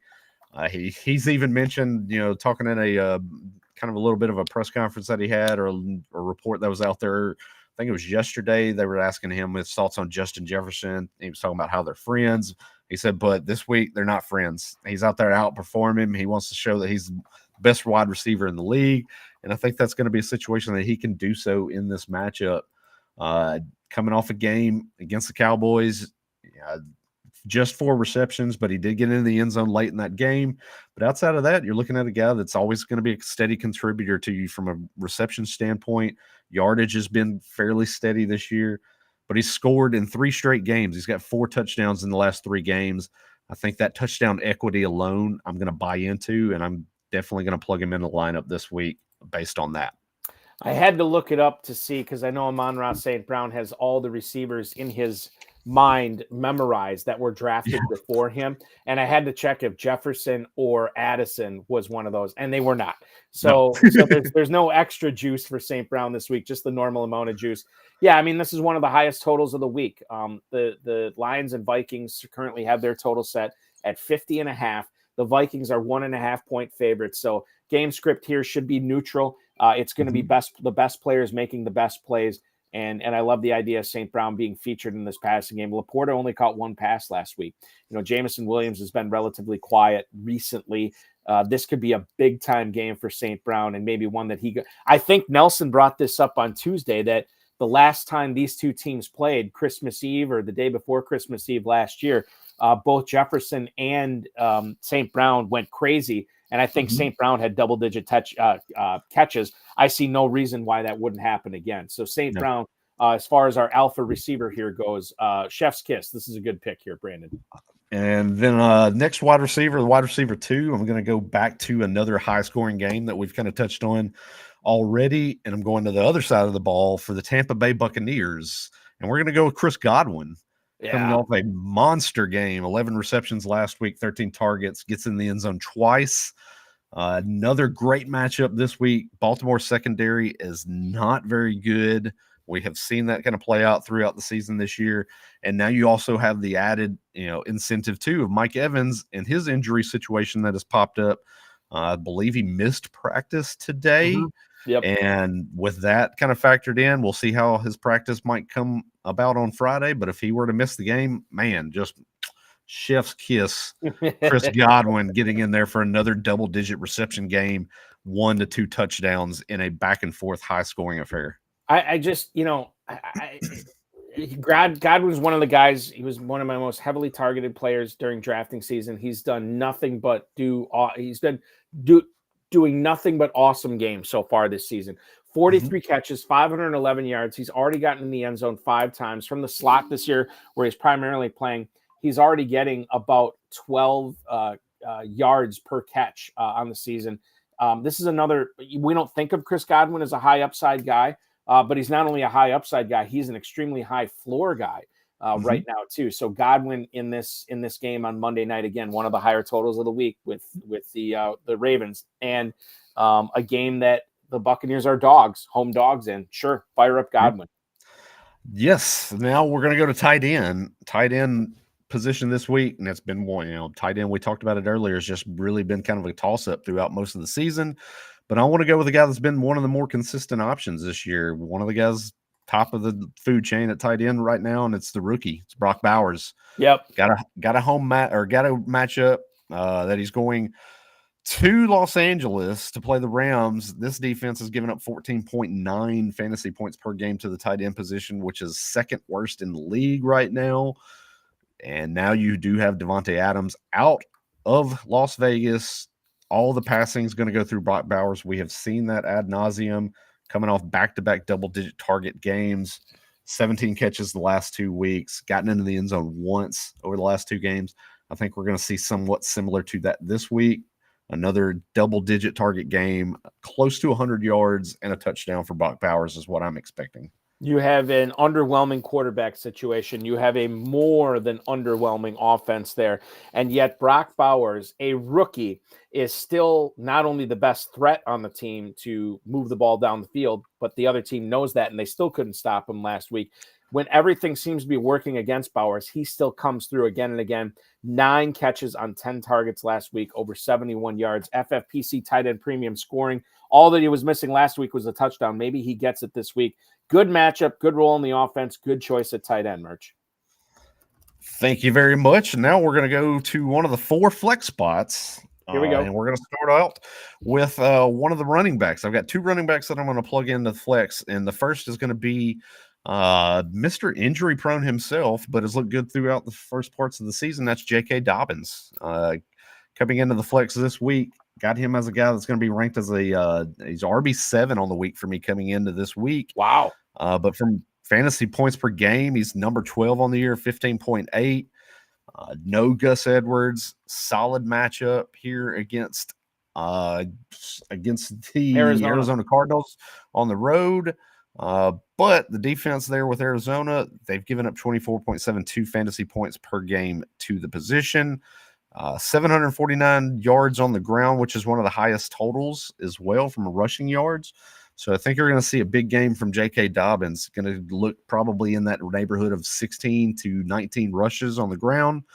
That alone, the utilization is going to get him around 100 total yards in this game with a possibility of getting into the end zone. I would have liked to see more action in the passing game from him last week for J.K. Dobbins. He catches both his targets, but it was for only 10 yards, 6 yards, not even. Yeah.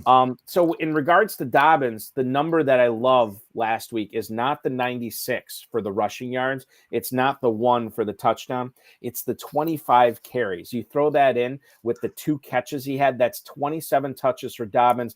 As you pointed out, Gus Edwards on IR. Kamani Vidal was relegated for true backup duty. He did get that touchdown late for what it's worth. However, if Dobbins is touching the ball 27 times, we know Jim Harbaugh loves to run the ball, and it seems like he wants a workhorse here in Dobbins. This is a guy that's been underrated for most of the season, and he's got a really good matchup. I don't like the Arizona defense at all from a real life or a fantasy perspective. We saw what Jacobs and Love were able to do to it last week. I think Dobbins continues that this week. I actually kind of like the Chargers in general this week, but for sure, their biggest playmaker so far this season has been J.K. Dobbins, so it continues here. He is our 3rd running back and our number 1 flex. Who is our 2nd flex, Brandon? Second flex, second running back. Going to go with another unheralded running back who's performed well and is the RB11 right now in fantasy points per game on the year with 16.0 fantasy points per game. That's Chuba Hubbard. Getting a game again, going back to that Washington-Carolina game. Washington giving up plenty on the ground, 23.15 fantasy points per game to the running back. Not far behind the Arizona Cardinals in terms of rushing yards allowed on the year, 715. So there's a chance we're going to see heavy usage out of Hubbard in this game as well. Weighted opportunities, targets. He's 4th in targets on the year, 24. And then rushing yards, he's 3rd in the league right now with 485. So he's definitely a guy that's giving you a lot of utilization. He's been efficient with his touches. And we talked about hot hand situation with these running back backfields earlier. Riding the hot hand with Chuba Hubbard while he's still getting a lot of usage. And I think this is why it's important to understand not only the team, but the player themselves. Carolina's 1-5 on the year. You would think that the running game can't get going there. This is Deontay Johnson. This is Xavier Legette. This is Andy Dalton, Jatavian Sanders. Hubbard is third in the league in rushing right now. Number 3. This is what should be reserved for the teams that are winning all these games. And yet it's Hubbard that has been up there in third. Last week, 18 carries, 92 yards. He also gets 5 catches for 11 yards. This is a game they lost by 3 touchdowns, and yet Hubbard was still heavily involved. So I love this pick. I love this player this year. He is running hard. He's running aggressive. He's running for a contract, remember, because I don't know how much he figures in their long-term plans with the addition of Jonathan Brooks. Use him while we can, and we will here. Chuba Hubbard, say what you will about the Panthers. Hubbard's been performing, and the Commanders, who is their opponent this week, they give up a lot of rushing yardage too. And you mentioned the fantasy points to opposing running backs. I love it. Great call. Hubbard and Dobbins as our first 2 flexes. Please keep going, sir. And here we go. Last 2 flexes. The first of the 2 I'm going to go to the wide receiver position. I'm going to go to the great state of Wisconsin there with Mr. Balky. We're going to go with Jaden Reed. And we're going to plug him in this week. Been very, very effective. I've got him coming into the week, wide receiver 8 with this matchup. He's fantasy points per game, 17.7 on the year, which is wide receiver 6. He's been very effective, plays out of the slot quite a bit, been heavily utilized. He's number 1 in target quality rating on the year as well, and number 4 catchable target rate. So he's been great with the balls that have come his way and gets us another solid matchup. We talked about it earlier. This is one of the higher totals on the board. We're expecting to see a lot of points in this game, a lot of back and forth here. And I think Jaden Reed's going to really kind of take advantage of the matchup this week at home against the Texans. Speaking of back and forth, it's been back-to-back punts to open up the game. Denver punts and now New Orleans punts back. I believe Amazon has gone to commercial. No score there, 10.5 minutes to go in the first quarter. Jaden Reed, I would say a slightly minor injury risk here this week. I still think he's going to play through it. He's been playing through it. One of the things I've noticed about Reed this season is I don't want to say they run the offense through him, but they set up whatever play they're going to do with a lot of Jaden Reed stuff. They're moving him all over the field. They're putting him in motion. He's constantly a decoy for the plays that he's not involved in, and he's just a great football player. He makes football plays. Not the most athletic guy in the world, was never heralded for any combine prowess or anything like that. But this guy is just a great, high character, good football player. And he's the reason, a big part, not the only reason, but he's a big part of why this Packers offense is so good. It's a matter of time before he cranks out, a 10 catch for 3 touchdown and 180-yard game, maybe combined, because they use him in the ground game too. Like he's getting the ball, rushing the football as well too. So Jaden Reed here, fantastic pick. Quite frankly, I don't want to say he's matchup proof, but could be a shootout type game. I love it. Jaden Reed for sure. Last player on our roster here, Merch. And I guess I wanted to save one of the best for last here. And we're going to go with a guy coming back from his bye week. Great matchup at home here. And we're going to go with another wide receiver. And we're going to go with the man himself, Mr. Justin Jefferson. Coming back off the bye, 19.0 fantasy points per game, which is wide receiver 5 currently in the league. A great matchup, like I mentioned, at home against the Detroit Lions, who, as a group against wide receivers, give up 43.02 fantasy points to opposing wide receivers, giving up 4th in the league with receiving yardage, 1,056. You mentioned a minute ago, we were talking about Amon-Ra St. Brown, that matchup last year where both were just going back and forth.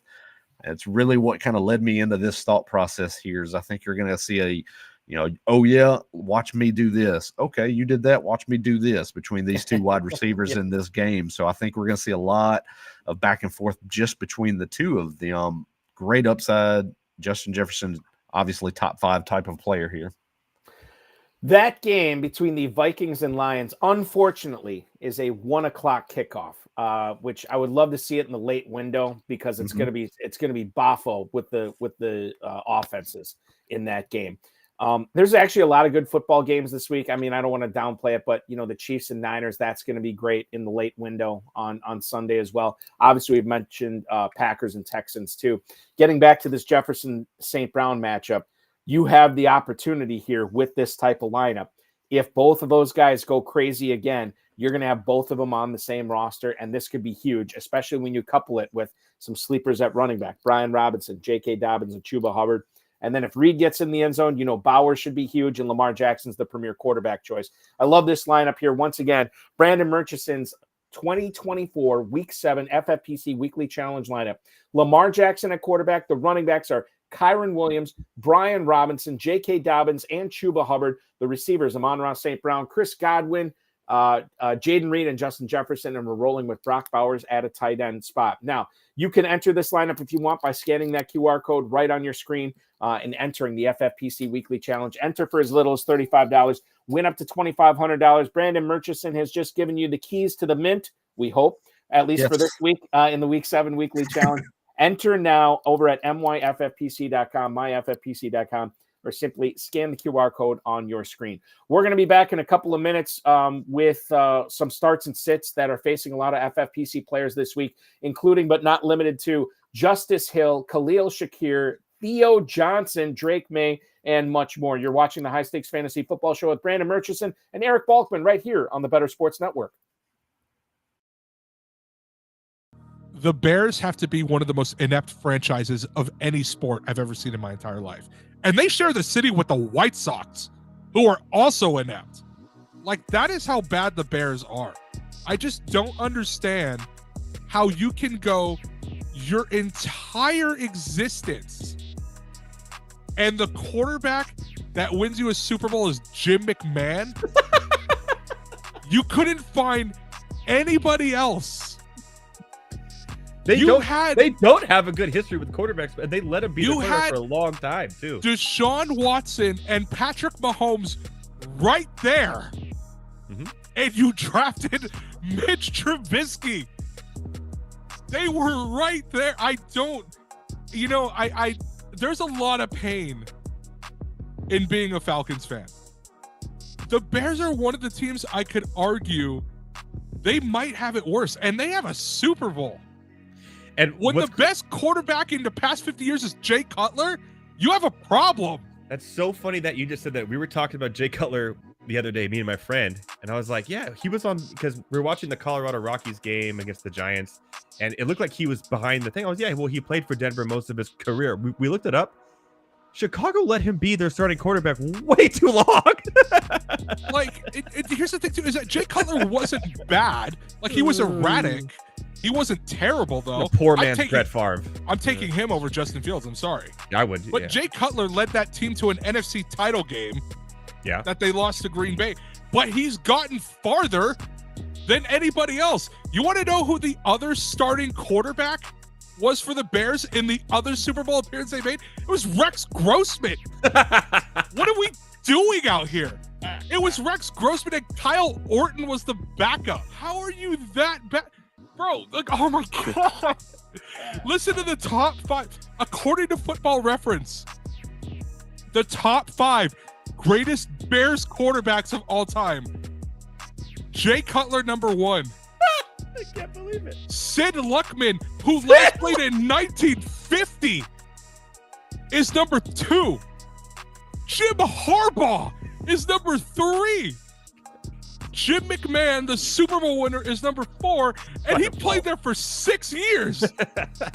And Mitch Trubisky, is number 5 on the list as terms of passing yards go. It is a Will Lutz field goal that has separated the Broncos and Saints so far. 5.5 minutes to go in the first quarter. 46 yards from Will Lutz is good. And now the Broncos lead the Saints 3-0 on Thursday Night Football. Amazon is, I believe, going to a commercial right now. So we've got you covered here for all the fantasy football analysis you could ever imagine. I'm Eric Balkman from the FFPC. This is the High Stakes Fantasy Football Show on the Better Sports Network. Brandon Murchison from RotoBaller and Fantasy Pros and the Woo Fantasy Podcast joining me tonight. This is going to be a good time for you to consult your rankings, I think, with all these start-sit questions that I'm going to fire at you, Brandon. We'll start off with running backs here. We mentioned before the break, Brian Robinson is on the weekly challenge team for you this week. But what about Austin Ekeler against those Carolina Panthers or Bucky Irving, who is going to be going against the Baltimore Ravens on Monday Night Football, not knowing the status of Rachaad White just quite yet. Ekeler or Irving? I've actually got Ekeler ranked slightly ahead of Bucky Irving this week, and that's even if Rachaad White were to miss the game. I'm kind of factoring that into the thought process here. Ekeler's been one of the more efficient running backs in the league this year, and even with splitting time with Brian Robinson in that backfield for the Commanders, like the matchup better here for Ekeler. Even with, Brian Robinson getting a majority of kind of the workload there, Ekeler mixing in, getting those highly touted red zone touches is kind of a mix in here with the thought process. Bucky Irving against that Baltimore Ravens rush defense, which is one of the best ones in the league currently this year, is really the tiebreaker for me. I think there's a little more upside with Ekeler, so I'll go Ekeler over Bucky Irving. You just don't know what Sean Tucker's capable of after this last week blowout. How involved is he going to be? At least we know what Brian Robinson does for this offense. Ekeler, 13 touches last week for a combined 68 yards, including 4 catches on the week too. So Ekeler is the pick over Bucky Irving here. Here's a fun one. They're playing each other this week too. It works if Nick Chubb is active. Obviously, if he's not active, you're playing Zach Moss. But when you look at these two teams and heading in maybe different directions, maybe not, but Chubb maybe making his season debut, would you play him over Zach Moss, who is taking on the Cleveland Browns? Not ready to do that just yet. Still going to play Zach Moss, even with Chase Brown kind of starting to take some reins into that backfield and getting the increased usage week in, week out. First game back, like you mentioned with Nick Chubb there, I've got him as a kind of a wait-and-see mode type player. I want to see it on the field first before I can trust him and put him into my lineup, even though the matchup's good this week for Nick Chubb. If he were heavy usage, normal Nick Chubb that we're used to seeing, I just don't expect to see a full workload there. Like I said, I mentioned it earlier, I think you're going to see kind of like 7 to 9 touches for Nick Chubb this week as they slowly start to mix him in, where I think I trust a little bit more from Zach Moss in the usage that we've seen from him throughout the season so far. Not great for either, not really counting on a lot for either player here, but I think Moss presents more expected usage here in the backfield. You wonder how many positive game scripts Nick Chubb will be in for not only this week, but the remainder of the season. The Browns 5.5-point home underdogs to the Cincinnati Bengals this week. Zach Moss in comparison to Chase Brown last week. Zach got them mixed up, both guys. Yeah. Chase Moss and Zach Brown. No. So Chase Brown ended up getting 12 touches last week. Zach Moss got 7. So he was behind, but not all that much. And quite frankly, that was a weird game on Sunday Night Football. 17-7 final score in the Meadowlands. I don't know what we can make of it. And we're talking about a 5-touch difference here. So yeah, I'm on board with Moss over Chubb. I just, you hate to roll Chubb out there and then have him just play, 10 or 15 snaps. And then that's it. Final running back one this week. And it's a battle of the backups here in, bye week hell, injury hell. If you have to play Justice Hill or Raheem Mostert this week, who are you rolling with? Justice Hill, a guy who, man, he's had some really good games so far this season. And if Derrick Henry were to ever go down, I think Justice Hill is a slam dunk top 20 running back. And then you have Raheem Mostert, who has been battling injury. He comes back this game coming off the bye week to a backfield that's still led by Devon Achane, but a very exploitable matchup in the Colts here. Who you got, Justice Hill or Raheem Mostert? I have currently Raheem Mostert ranked 2 spots ahead of Justice Hill in my weekly rankings. Justice Hill coming off of kind of really 2 back-to-back really down games. After a RB2 finish from week 4 against the Buffalo Bills. He's really kind of provided nothing for fantasy managers the last 2 weeks, and that's kind of what you're expecting to see. Unless they're in a trailing game script, we talk about that a lot with running backs, especially. Game script is really kind of the key here, and if you think that the Ravens are going to be trailing the Buccaneers by a lot, then Justice Hill's a guy you want to get in your lineup as he's playing from behind, catching passes out of the backfield. I just don't expect to see that to happen in this matchup. Whereas Raheem Mostert, we saw just the last game out, he was a guy that got a little bit more extra usage there with the Devon Achane injury. Now you have Achane coming back, seems to be fully healthy. I think you're going to get back to seeing Miami do what Miami does and utilize both running backs in this backfield, take a lot of the onus off of Tyler Huntley, take a lot of that pressure off of him in the passing game and really try to kind of control the clock with both running backs. Good matchup for Raheem Mostert here. I think he might be able to sneak in a touchdown if they were to get down close. And for me, that's the tiebreaker here. And it's just Mostert's another one of those very exciting players that can bust one here. But you almost wonder at what point are those days done? We haven't necessarily seen it this year, but it still could happen. Interesting play on Thursday Night Football here. The Saints had it roughly at midfield. Rattler dropped back to pass, and there was a free rusher that came in, hit him from the blind side. Could not tell if the pass was going forward. I think that's what they're looking at right now to see if it was a fumble or an incomplete pass. I do believe they are going to rule this a fumble, and Denver will take over at their own 45-yard line as they are already up 3-0, 3.5 minutes to go in the first quarter. It is officially a turnover now as the Broncos take over. We'll give you what's going on in that going forward. After we talk about some receiver start sits, the scam, the scheme, Ponzi, whatever his nickname is for PPR, Wan'Dale Robinson, one of my favorite players in the league because I love exploiting him in PPR leagues. I love rolling him out as my flex every week. What do you do with him this week against the Eagles? Or if you wanted to roll with Xavier Worthy, again, another player who only needs one play to make a fantasy week, all the speed in the world, and Juju Smith-Schuster on the injury report as of today with a hamstring. Wan'Dale Robinson or Xavier Worthy if you can only play one, Merch? It's Wan'Dale for me easily here between the two. Just because Wan'Dale we've seen even with neighbors in, neighbors out, he's schemed into this offense from a PPR standpoint. Like you mentioned, he's a guy that's heavily involved, a lot of targets, although they're not highly valued targets. He's not really seeing a lot of usage down in the red zone. He's getting you a steady dose of receptions, a steady dose of yardage here. So for me, I'm going to go Wan'Dale Robinson, where Xavier Worthy is more of kind of that home run type of play. It feels like he has to be schemed into the offense. He's topped out at 3 receptions in each of the last 2 games. Just not really seeing a lot from a target standpoint. Scored in back-to-back weeks, but those have been kind of fluke plays as well, too. Yeah. The rushing touchdown in the last game, which actually I'm still a little bit bitter about, caused me to lose a high-stakes game by less than half of a point. So we're going to – that neither here nor there, I'm still going to go with Wan'Dale Robinson. The only argument I can make is the fact that the Chiefs are really going to be hurting at receiver. No Rashee Rice, potentially no Juju Smith-Schuster. We'll see if he practices tomorrow. Then you're looking at Mecole Hardman and Justin Watson. And listen, you give Patrick Mahomes a ketchup packet, he'll whip up some sort of gourmet tomato basil soup. I know what he can do. Yes.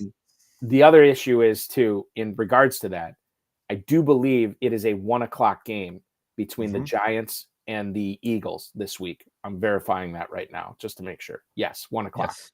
Late game for the Niners and Chiefs. You may not know the status of Smith-Schuster when you have to start Robinson. You know that he's got a floor. There is a bit of a ceiling there. I guess I'm on board with Robinson versus Worthy given the setup right now, even though Worthy could have a game. Yeah. How about this? This is 2 players that we didn't think were going to be compared to each other at the start of the year, but they are now for differing scenarios. Khalil Shakir could be his last week as the quote-unquote number 1 receiver in Buffalo, or Jalen Waddle, who is going to be catching passes once again from Tyler Huntley as the second option on the team. If you can only play one of these guys, is it Shakir or is it Waddle this week? Another close call between these two. I do have Shakir slightly ranked ahead of Waddle. A lot of that's going to be valued based on the Amari Cooper situation. We've talked about that in this show. Amari Cooper not expected to play, I don't think. So that's going to give Khalil Shakir another week to be healthy. We mentioned that earlier too. He was a little bit banged up going into last week's game, which is kind of why you saw a little bit of that, kind of a down game from Shakir, I think. Now this week, home matchup, Tennessee Titans, the secondary, they're pretty good, pretty decent for the Titans. Matchups not the greatest, but I think you're going to see another solid, 6 tight target game for Khalil Shakir in this one. Solid receiving yard output, chance to get into the end zone here, where Jalen Waddle, and I just mentioned it with Raheem Mostert, I think you're going to see a little bit more of kind of a ground-oriented attack from the Dolphins this week and really kind of pick and choose their spots when it comes to the receiving aspect of this game. That, for me, I'm going to give it a little bit of the edge to Khalil Shakir here. Shakir over Waddle. It's tough for me to disagree with that. I do think that this could be the last hurrah for him. And, Waddle is getting closer and closer to being relevant again as we get closer and closer to Tagovailoa coming back for sure. But for this week, I can get on board. Shakir over Waddle. Quentin Johnston, the phenom that was scoring all those touchdowns earlier in the season. He's only at 3 right now. 14 catches, 164 yards on the season. He's got 3 touches. Would you play him or would you play Michael Wilson this week, bearing in mind that Marvin Harrison still has not cleared concussion protocol and is, I wouldn't say looking like a long shot for this weekend's game. Remember, he does get the extra night since they play on Monday Night Football. Yep. Michael Wilson or Quentin Johnston this week. Which one would you rather play, Merch? Well, that's a good thing about this. You got both games are Monday night kickoffs. Both have a little. For the biggest question for me is going to be the Marvin Harrison Jr. situation. If he's not playing, Michael Wilson by a landslide here, I think is going to be the play. I would have him in the lineup easily with that matchup. He's going to be obviously the top wide receiving option there. Obviously, a lot of it's going to go through Trey McBride from a target perspective. But Quentin Johnston's just right now, he's just a little bit unsteady. Came out of the gates hot, started really well, but we've seen him kind of come back to earth the last 2 to 3 games. Now you've got Ladd McConkey's a little bit banged up. Josh Palmer come back healthy last week. They opened the practice window for DJ Shark this week, which doesn't really speak much. But it's for me, I like Michael Wilson to be more of the steady contributor here if Harrison's out. If Harrison plays, it's more of a coin toss, but probably will give the coin toss to Quentin Johnston and that aspect. If Harrison plays, I'm going Johnston. Harrison's out, I'm going Michael Wilson easily. Michael Wilson against the 49ers, 5 catches for 78 yards. He also had an 8 catch for 64-yard game against the Lions this year. He has flash. You just got to hopefully hope that he avoids the clunker this week. And if Harrison is out, he should avoid the clunker. He is the highest upside guy of anybody in that Arizona pass catching receiving core, not named Trey McBride, obviously. Let's move on to tight end. Speaking of McBride, who would you rather play this week, Zach Ertz or Pat Freiermuth? Ertz is getting the really good matchup against Carolina. However, will his services be needed in the second half much? I don't know. He did have that really slow start. I think it was last week where he caught nothing in the first half. And then like the first or second drive of the second half, it was like, boom, Ertz. But like he caught like 4 or 5 balls right in a row. So you have that. And you also have Pat Freiermuth this week, who may or may not, we haven't talked about this at all, may or may not be getting a new quarterback with Russell Wilson over Justin Fields. Yeah, so how do we handle this for fantasy? Because there are a lot of teams that can only play one of these guys, and they probably have both these guys on their team, Ertz or Freiermuth, Brandon. I'm going to give the edge to Zach Ertz here, just more or less from the usage standpoint. He's been the kind of the de facto number 2 option in the receiving category for the Commanders. Feels like that's been a situation really with Kingsbury in general. He likes to really rely on the tight end most of the time with his passing game coordination. So I like Ertz this week. Freiermuth, he's really kind of a boomer bust. Does he get in the end zone type of a player?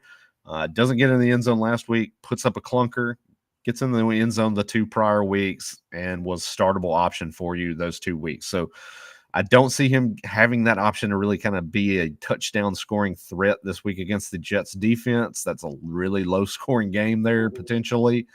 Whereas we talked about it before, Washington, Carolina, there's a good chance that we're going to see some points put on the board there. And I think Ertz can really take advantage of that. They've reached the end of the first quarter, and there's not a lot of points on the board in New Orleans right now. Denver leading 3-0. It is 1st and 10 in the red zone at the New Orleans 17 for the Broncos. We'll give you the updates when play resumes there. We have a question from LeBron's in the YouTube chat right now. I'm going to say Wan'Dale Robinson over Nick Chubb in PPR. I'm going to say Wan'Dale Robinson over Nick Chubb in half-point PPR. If it's non-PPR, Brandon Murchison, would you then play Chubb over Wan'Dale Robinson? Or is that still not enough for you to say no to Robinson in your lineup this week over Chubb? Wow. So standard / classic format. Classic, yeah. Iron Man, meat and potato fantasy football. My goodness, I'm probably going to give the edge to Chubb. I'm going to hope he scores a touchdown because I don't see that being an option for Robinson. And that point, you're going for, a point for every 10 yards, and you're likely only going to see a 5 to 6 point output for Robinson on the high end. Whereas Chubb, he can get you those 4 to 5 points on 5-6 rushes, and then or possibly one carry into the end zone. Yeah, exactly. Yeah. That's the way to look at it. Moving on at tight end. So hopefully that helps you, LeBron's. Moving on to tight end, Mark Andrews, who had a bit of a renaissance last week for the Ravens, or Dalton Schultz, who will be in Green Bay catching passes from C.J. Stroud when the Texans take on the Packers. Which one, Andrews or Schultz this week? How do the Murchison rankings look? Well, the Murchison rankings look as though I have Dalton Schultz ranked ahead. He is my last tight end 1 ranked for this week. So he's tight end 12 coming into this week, where Andrews, I have at tight end 14. So feeling Dalton Schultz a little bit more this week. We mentioned, Andrews kind of come back to life a little bit last week, found the end zone finally. Maybe that was because I picked him up in an experts league that somebody dropped him right before kickoff. Not saying there's a correlation between the two, but Dalton Schultz, 14 targets over the last 2 games. Now gets another matchup. Nico Collins not playing on the road in Green Bay. We've talked about it ad nauseum at this point. A lot of points expected to be on the board there. I think there's going to be a lot of opportunities for Dalton Schultz in this game. That's going to give the edge to Schultz for me. 2-part question on this one. Merch, how did you feel about Theo Johnson when he got drafted by the Giants, given his athletic profile at Penn State? And would you still consider him over Grant Calcaterra this week as they're playing each other if Goedert misses, assuming Calcaterra would get the start then? Well, the athletic profile you mentioned of Theo Johnson, he was one of the guys that I was really, really heavily invested in coming out of the NFL draft. I thought it was a great landing spot. But it's really the kind of the tale that's old as time when it comes to rookie tight ends. You're not expecting a lot early on in the season, but you're really wanting to see these guys kind of break out after the halfway point as coaching staff really going to get an idea of what they have in the player and how to utilize them moving forward as the kind of the year progresses. Theo Johnson's that type of player. I think he's a guy that in these deeper leagues, especially FFPC formats, you've got that tight end premium. He's a guy you do want to kind of roster towards the end of your bench to just see how things shake out. But in terms of week 7 and what we've talked about on this program already, I think Calcaterra presents the most upside.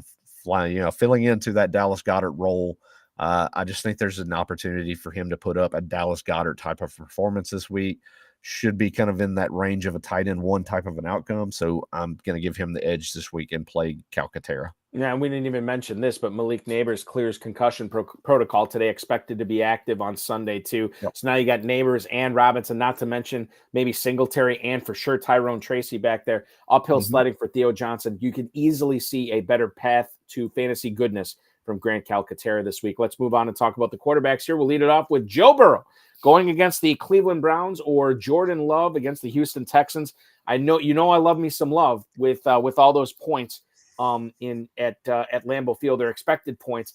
Burrow, negative game script for him this week. It could be something where they get an early lead and they're coasting with Chase Brown and Zach Moss in the second half. Burrow or Love here for you, Brandon?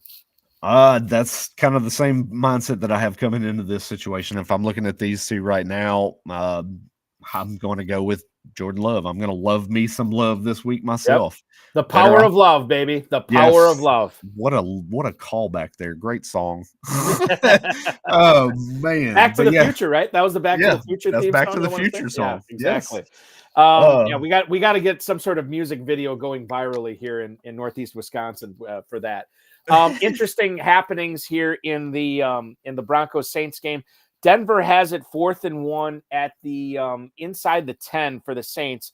They take a delay of game penalty and end up kicking a field goal here. So Will Lutz gets the 32-yard field goal. I don't know what exactly happened, if that was a design thing.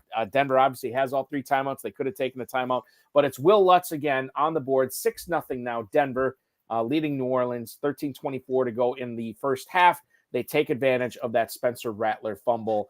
I mentioned it. I mentioned it in the chat. I mentioned it in the chat. We got a Will Lutz revenge game, ladies and gentlemen. I didn't even realize that was a thing, and you're totally right. Will Lutz revenge game tonight, as he is coming into the Big Easy and making it a big, hard proposition for the Saints to try to come back against the Broncos tonight. Mike Sullivan, Zay Flowers or T. Higgins. He's in the YouTube chat right now. Flowers or Higgins? I'm leaning towards Higgins in this matchup, even after what I just said about the Bengals maybe not having to throw the ball a whole lot in the second half. The Ravens get the, you know what? I'm going to take it back. I'm going to say Flowers. Because this is a game on Monday Night Football where the Ravens are favored, but not by much. And this could be a game that comes down to making every single play correctly in the third and fourth quarter. And that's going to involve more Flowers than Higgins. So I'm going to reverse course. I'm going to say Flowers over Higgins here. And it seems like you agree. That's the correct move. You are correct, sir. There you go. With this one here, we have. I think you finally see the Lamar Jackson and the Ravens offense have found what they needed to do with Zay Flowers here. And over the last 2 weeks, you're looking at 21 targets, 16 receptions, 100 yards in both games. He's riding a hot streak. I think he continues in this game, which could be back and forth against a secondary that is gettable. For me, that's Zay Flowers easily here. Would you play Brock Purdy at home against the Chiefs over C.J. Stroud on the road against the Packers? I would not. I do have C.J. Stroud ranked slightly ahead of Brock Purdy. I've got C.J. Stroud at QB 9 coming into the week, Brock Purdy at QB 10. So neck and neck. I just feel like we talked about it earlier too, is that this Chiefs 49ers game, probably a little bit closer of a game, lesser points being scored between these two teams as opposed to what we have mentioned now several times, the Houston Texans Green Bay Packers game, higher points total, a lot more excitement up and down the field between the two offenses, and I think that upside alone is going to give C.J. Stroud the upper hand here. Yeah, I would agree. I think it's Stroud, and especially if Jordan Mason comes back, could be a big Jordan Mason game, and maybe more taken off the plate of Brock Purdy this week. Stroud, I think, is going to have to keep throwing and throwing and throwing. Let's do this final one. Drake May or Anthony Richardson here. Richardson expected to be back. Both these guys, talented rushers, and I think that's the thing that we forget about with Drake May is he can still make things happen with his legs. Impressive, at least semi-impressive debut for May last week. Who would you rather play this week? Drake May against the Jaguars Sunday morning in London, or would you be taking Anthony Richardson against the Dolphins who are coming off the bye? As strange as it is to say this, and if you'd asked me a month and a half ago, I would have told you were crazy. Exactly. I would have too. Absolutely. I'm taking Drake May. It's right now, it's a wait and see thing with Anthony Richardson. He's coming back from the injury. But even prior to the injury, he's been underperforming. He's been a guy that's been boom or bust. He's not really utilizing his legs like we thought he would be coming into the season, which really takes away from his upside and his potential. So for me, if I had to decide between these two, Drake May has a great matchup. It's overseas. The Jaguars secondary is awful. They made Caleb Williams look like an all-pro out there in the game against the Bears. And so I think that's going to continue. I think another rookie quarterback is going to pick apart the Jaguars, and Drake May is going to look good. I'm going to start him over Richardson. Last question tonight comes from Mike Sullivan in the YouTube chat. Okay, if we're playing Flowers over Higgins, would we play Higgins over Reed? The answer for me is no. I'm still playing Jaden Reed over Higgins as well. Also playing Reed over Higgins. Yeah. There you go. Hopefully that helps, Mike. Brandon Murchison, this has been so much fun hanging out with you once again. These 2 hours always fly by when we get together and do this show. For anybody who is craving more of your content, they can find your rankings, number one, at rotoballer.com. They can find them at fantasypros.com as well. Tell us about the Woo Fantasy Podcast and anywhere else that we can consume more Brandon Murchison content. Obviously, Woo Fantasy Podcast. Check that out. That's at Woo_fantasy on Twitter as well. Follow us there. It's a Woo Fantasy on YouTube as well. So give us a shout out there. Written content. I'm going to have some written content. I do a little bit of that. That's going to be found through Fantasy Pros that you can check that out. Then also too, this Sunday morning, I've started a Fantasy Pros Discord show that I do on Sunday mornings at 8 a.m. So if you're not a member, go sign up for the Discord for Fantasy Pros. I've dubbed it the Rise and Shine with Roto Superstar morning show. So I answer all your questions, lineup questions, anything you might have through the Discord channel there. So you can be able to follow me there, pull it up. If you got any of these questions like we've had through the chat all the show long, definitely hit me up there. Hit me on Twitter as well. And I'll be ready and willing and able to answer any and all of your questions. Merch, always a pleasure, man. Let's do this again real soon, dude. Man, anytime you need me, I am there, sir. You are the man. Thank you, Brandon Murchison, and our producer, Matt Deutsch, tonight. We're off next week, but at 7:00 p.m. on Halloween night, Thursday, October 31st, Fantasy Pros and the Wheel Routes, Kevin Wheeler will co-host with me as well. So, again, no show next week, but Wheels and I will do the show on Halloween night. FFPC Weekly Challenge, myffpc.com is where to go for that. Play that. Enjoy the rest of the game tonight. Enjoy Week 7. Remember, early morning for Rise and Shine with Roto Superstar on the Fantasy Pros Discord. And then Jaguars, Patriots, 2 Monday night games this week. It's going to be a great week of football and fantasy football. For our producer, Matt Deutsch, and Brandon Murchison, I'm Eric Balkman. This has been the High Stakes Fantasy Football Show on the Better Sports Network.